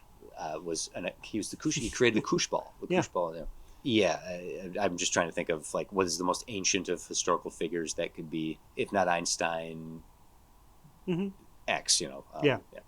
Sending them back into the fray to fight John Dee and having it come down to a punch 'em up. Do we want this to end in a third act battle royale? Like, is there? We've seen some perfectly good Avengers, right? Yeah. But also we've seen the twist on that would be Thunderbolts of recently to go like, no, there's a different way to do this final fight. I'm just defeating John Dee in the end. Does Oppenheimer use his own word against him? How do our four characters come together in the end? My notion was it's a punch 'em up. Yeah, that's why I wanted to give him powers. They have powers versus magic. Well, then let's do this. Let's unravel his powers one at a time, so that he is down to his like last and first trick, or his first trick. Like if we just like slowly negate or take out his powers one by one, courtesy of our four characters, so that he can't use this anymore. He can't use this anymore. He's just like emptying down to his last few tricks, and then all he has left is essentially what I'm trying to suggest here, almost without doing it on purpose, but now I'm doing it on purpose. In reality, John Dee had everything, lost everything, and died in poverty. So we're literally going to take this character to the point of nearly being God, and then stripping him down till he has nothing left, and he vanishes from existence, forgotten, with nothing. I don't know how we achieve that within a final fight, and we don't necessarily have to decide that right now. But that is my suggestion of him being this unstoppable force that chips down to nothing. Okay. Do we our ticking clock? Mm-hmm. Do we want it to be where reality is almost destroyed, or is the ticking clock reality is destroyed and now he is building it? He is building a new one. Okay, go ahead. And so as he's building a new one, he's kind of using the words he has gathered. So that's one way he starts losing these words, and he's being whittled down. Maybe they also managed to get a few away from him, but he's using up his power to do the goal he had to begin with. Mm-hmm. And right, he's about to use the if it has to be the ticking clock down to the last second before the bomb goes off. Mm-hmm. He's about to use that last word, and they stop him. They defeat him. They get it away from him, and they punch him real hard in the nose. How about this? Okay. How about this? You don't like that? Okay. No. I like it. He wins, and he's recreating reality, just as you suggested. But you said something in the midst of that. Oh. They've collected some words along the way. So then he's you said that sort of yeah. Okay. That if he's at a point of recreating all of reality, and he's like, I don't even need everything. I have enough to do what I want. Mm-hmm. And if Oppenheimer, Hedy, Musashi, and Joan have collected words as well, they're going to, like, we give up. You're right. It's all that exists in reality now is you, the four of us, and everything you're about to create. We will just we give up. We will give you the last bit of knowledge that we have gained. We fought you down to a bloody end, and you still beat us. We give you this, and they give him the last few things he needs, tricking him into completing the recreation of reality to exactly the way it was before, and erasing himself from existence. Like it's all a ploy in the end. The Legend of the Jinn, according to 1001 Arabian Nights, your third wish has to be to put the genie back in the bottle, because if you don't, that genie will destroy all of reality in the universe, because that is what the third wish has to be. So technically, the genie says you get 3 wishes, anything you want. I mean, you could do anything, and I'll do it for you. But the legend, as it originally was written, is you have to put the genie back in the bottle with your third wish, or they will destroy reality. That's why they were put in the bottle in the first place. So sort of tricking our villain into setting everything back to the way it was is my suggestion here. Okay. I'm wondering if that... So I had another end. I don't know how we would get there, but I had another ending in mind as well. Let's hear it. But I also don't... I am afraid that it has the same problem as what you're suggesting, which is an unsatisfying, our heroes didn't win, the villain just tricked himself. Right, okay. Well, go ahead with yours. Yeah. And it's something like either John Dee actually does accomplish what he wants to do, or they do stop John Dee from completing it, and sort of when he's been stripped down to his barest, 2 angels literally like descend or appear where they are and stop the things that are happening, and like they're like, we heard you, John. What is it you want? Would you like to have a word with God? You can come with, and they literally take him. And actually, I guess this could even be seen as him winning, because then he gets to go through a pearly gate or whatever, and he's just never seen again. And they're like, well, what do we do? And they said, you have the words. You have the you have free will. You do as you will. Something like that. Like I said, it doesn't feel quite right. Yeah, it lets him win. I'm sorry, I don't like it. It doesn't have to be heaven. Well, we've seen what you've done. Give the Raiders of the Lost Ark ending. Like, I did it. I opened the Ark. Oh my gosh! Yeah, melt my face. Yeah, okay. You opened the gates of heaven, and all that did was like, oh, we noticed the doors open. No, buddy, you're gonna go somewhere else. Another shot here. Succeeding and nothing is there. To be like, there is no, like, I finally have the words to call, to hear the voice in response, and no one responded. I've gotten everything I could ever hope for. That's all I've reached for is this. We an Indiana Jones situation here where, so he would have lost no matter what. If I don't know if that's necessary. Yeah, but the whole no matter what thing is what doesn't feel right with any of these endings we're suggesting. So I think it's just a punch 'em up. I think all of reality's erased, and he's missing the last few words. So they use the words against him. They obliterate him from all of existence, so that you will not be remembered. You've been tried, weighed, and measured, and you've been found wanting. And they obliterate him. But now they have to set everything right. So the 4 of them they speak the final words to reseal the timeline, and then exist in modern day would be certainly a matter of perspective, but to give us that they can't return to their they've reset reality so well, they reset themselves, and now these 4 beings no, not just 4. All of the people who've fallen out of time. Okay, yeah. Anyone who slipped through the cracks and exists, whether it's a dozen or 100, what have you. Now, where do we go? Where do we exist?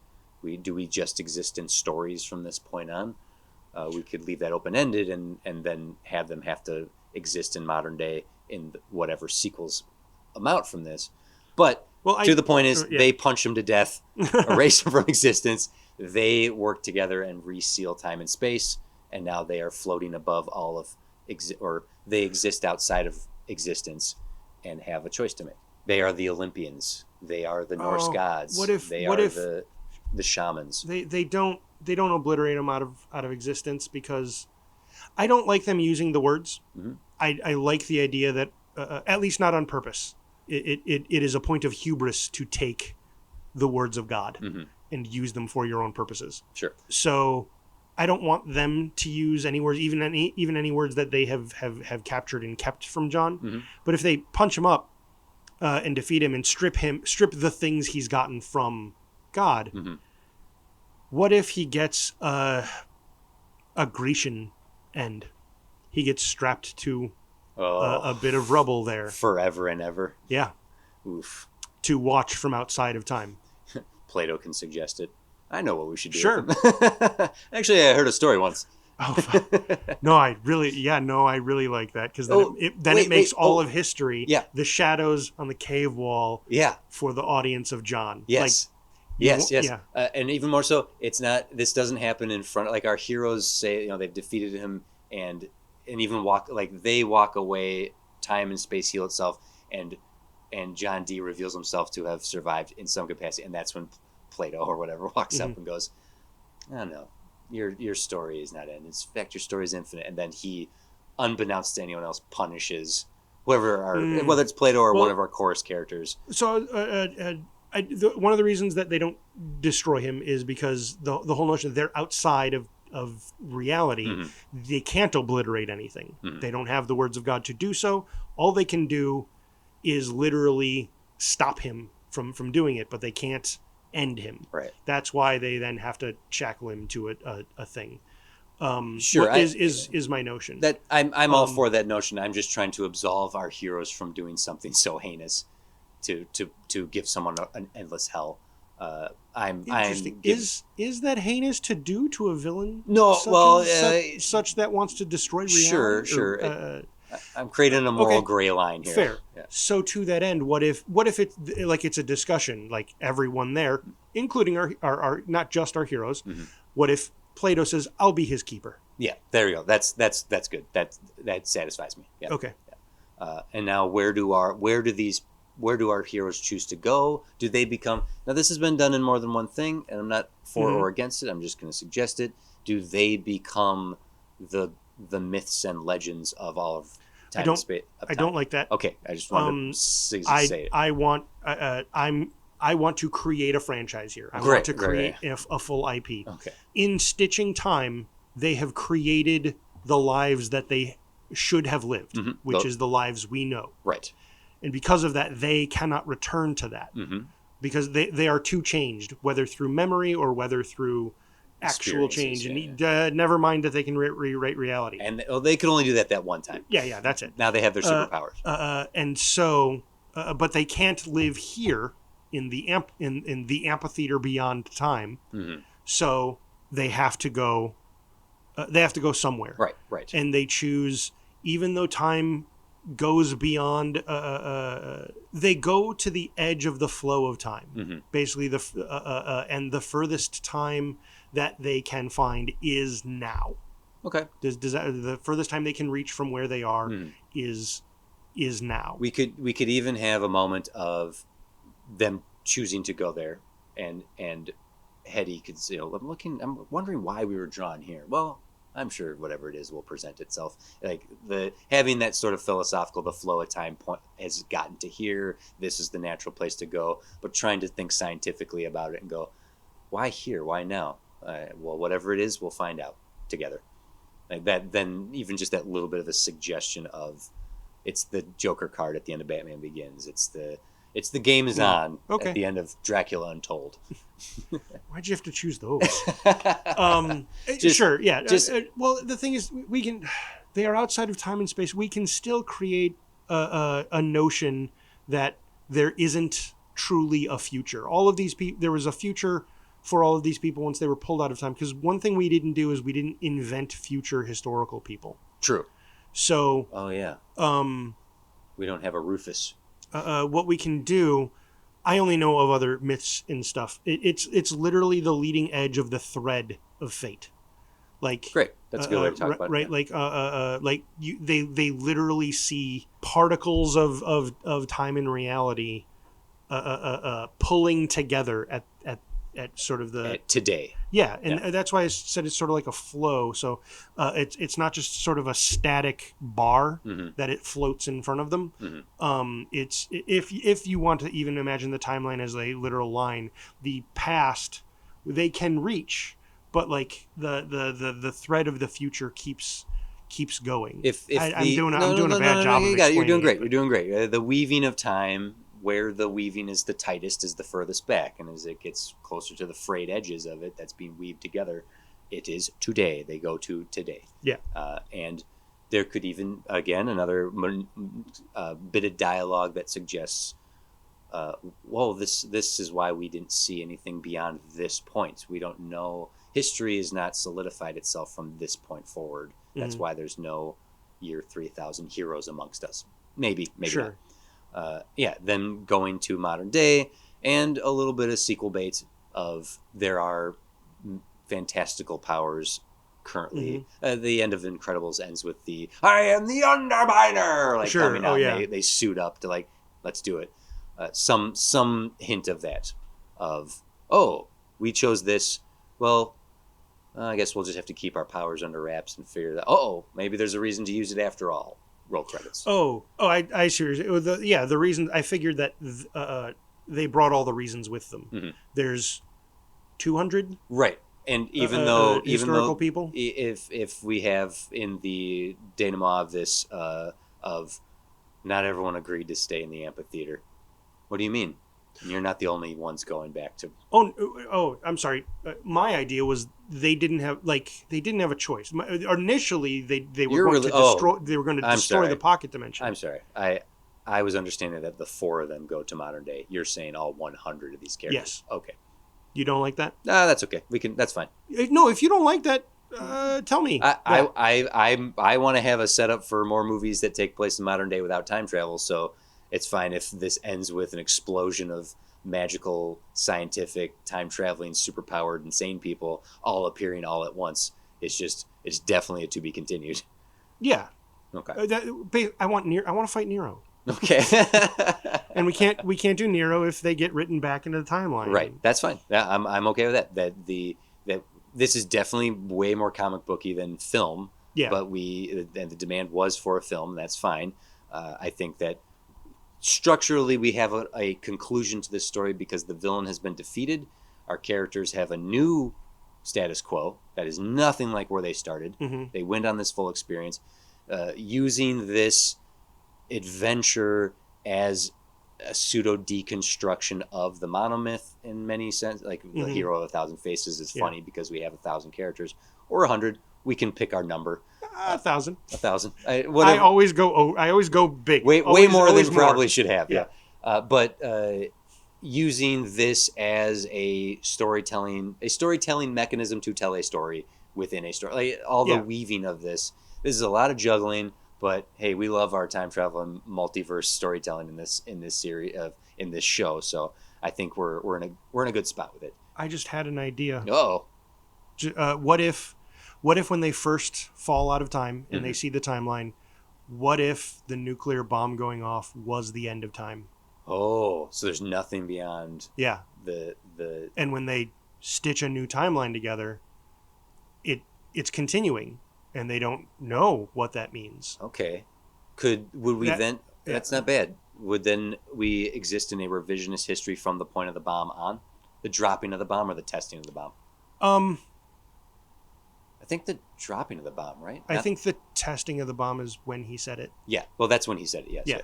So basically, we get to play into my one of my favorite bits of bomb lore, which is which they covered in Oppenheimer. There was a 2% chance it would ignite the atmosphere. Right. I love that so much.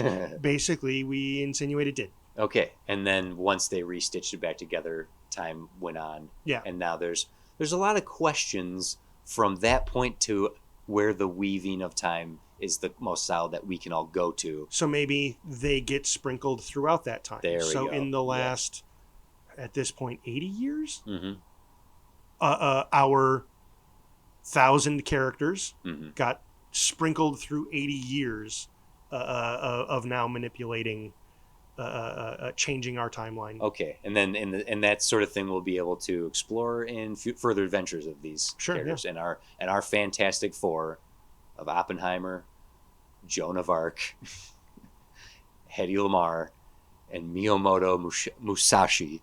Yep, are the last line of defense. They're the first family. They are the Fantastic Four. Yes, and their Ziggy will be Plato.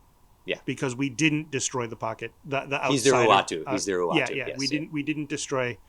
It'd be really interesting if John D is their Uatu. Ooh, boy. Reality, like John, this is what you wanted. Reality exists because you witness it. Yeah. Oh man, what a punishment! The two of them. We'll use an X-51 and Uatu, the blind Uatu from Earth X. Yeah. Okay. Go ahead and dwell on that for a minute. I think Katie, Sam, Terrible 2 Pictures. Woof! You gave us a challenge. And I know we were kind of rushing at the end. Yeah. So no, that's okay. We weren't rushing. I think I took that as enthusiasm. Were you right? No, were it you was rushing? enthusiasm. Yeah. I took you I felt like you were kind of speeding through the beat because we finally had our characters and motivations, and so we were kind of speeding through beats. I've explained this before. My writing philosophy, at least one of the philosophies I have, is once you get the ball rolling, take a moment to figure out how you want it to end, and then you can connect those dots way easier. Like starting with an end in mind. I know there's a lot of writers who do that. It's hard. It's real hard to do. That is a tough challenge because knowing where something's going to end doesn't even begin to tell you how to start the damn thing. And you know what? That's the only way I can figure out how to write a mystery. That's a tangent. That's a different thing. I've written any script I've written that is an unraveling of a mystery. I will always write in reverse. Mm-hmm. I'll give my character like maybe my first couple scenes, but then go to that end point and go, okay, how do we connect these dots? Mm-hmm. Backwards is the best way. But for more standard writing, getting that act one, introducing your characters, understanding who they are, their motivations, like what you need to do with them, and then knowing how we crash it all together, that helps fill in the middle real nicely. And we've done that 100 times on this show. Yeah. So Katie, Sam, did we achieve this? I know we missed so many historical figures, and I really want to hear from all of you listening who would be great in a scenario like this, because hey, we've got a franchise here, so we can certainly throw in as many historical figures as possible into whatever comic book, novel, video game, TV series, movie spin-offs this whole thing has. We don't have a name for this. Maybe four fantastic heroes, four fantastic figures.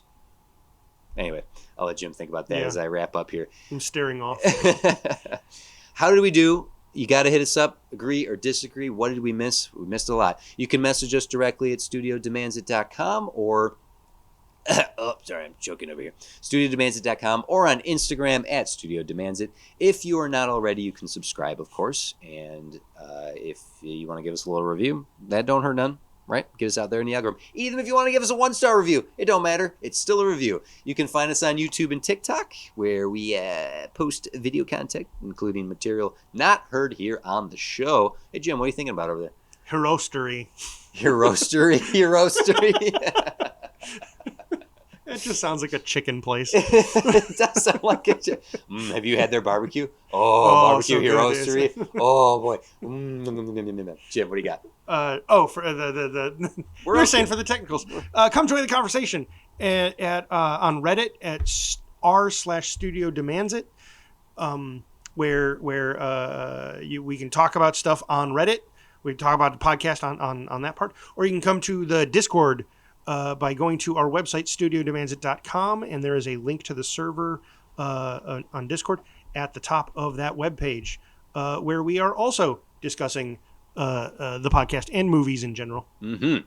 If you want even more of us, you can head over to Patreon. For a couple bucks a month, you can get episodes early, commercial-free, as well as extended double-length episodes. Before this episode began, we discussed dystopians in fiction and which we'd rather live in, as aside from the own dystopian that we're currently existing in. So Patreon will give you that. You can also get commentary tracks, which have bonus episodes within those commentary tracks. Our commentary track for July was Superman 3. Which is a good one. It's Might be the best Superman movie. Might be. Might be. Okay. You can show some love over at Patreon as well by subscribing for free. We do some free content every now and then. So free material. Sorry. Content's a dirty word. Massive thank you to 6'5 Media for everything they do for us. Please check out the other 6'5 shows. We missed a huge opportunity to promote another artificial podcast on the Megan episode, and I apologize. I can't believe I didn't do that. Yep. Please go check that out. That was an amazing suggestion I don't. Someone in the Discord or Reddit dropped it on there. Yeah, Discord. So while Jim is panic searching on his phone for that name drop folks. Real quick, I'm going to. Man, I wish I had more historical figures to just pull out of my pocket. Well.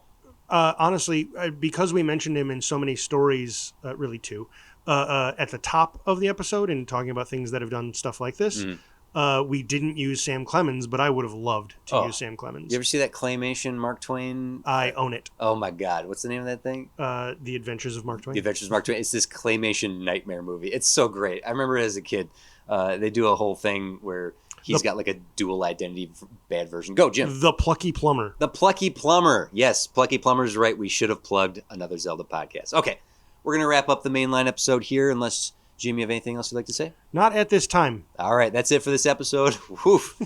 What a doozy. You know what? No, I'm not going to wrap it up. I'm going to say this on the air. Okay. Like, there's a little panic here. This was a little tough. We weren't locking in on anything there. Yeah. And I was a little worried about it. Well, we've had worse. We've had ones where we had way less near that. Granted, we went longer, so if we had the restriction, maybe we wouldn't have gotten there. Right. We got there. But we got there. Yeah. I can't recall which episodes we like. I remember hitting the halfway point, and I felt pretty solid that we were on the right track. Yeah. Dude, but there were we've had other episodes where we'd hit the halfway point, and we have nothing. Absolutely nothing. Mystery Inc. was one of those episodes. Oh, yeah? Mystery Inc. was one of those episodes where we're like, what are we doing? And then that became the finale. So there's something for you there. Who knows if that'll be up to you all to decide in the future. But that's it. I'm TC. I am Jim. And this is the end of the world as we know it. Yep. And we feel... What would your power be? Me? Yeah. I'd love super speed. That'd be great. Okay. That's how I sound, though. That's the disadvantage. How do you write that in the comic book? BL. No, that's too much.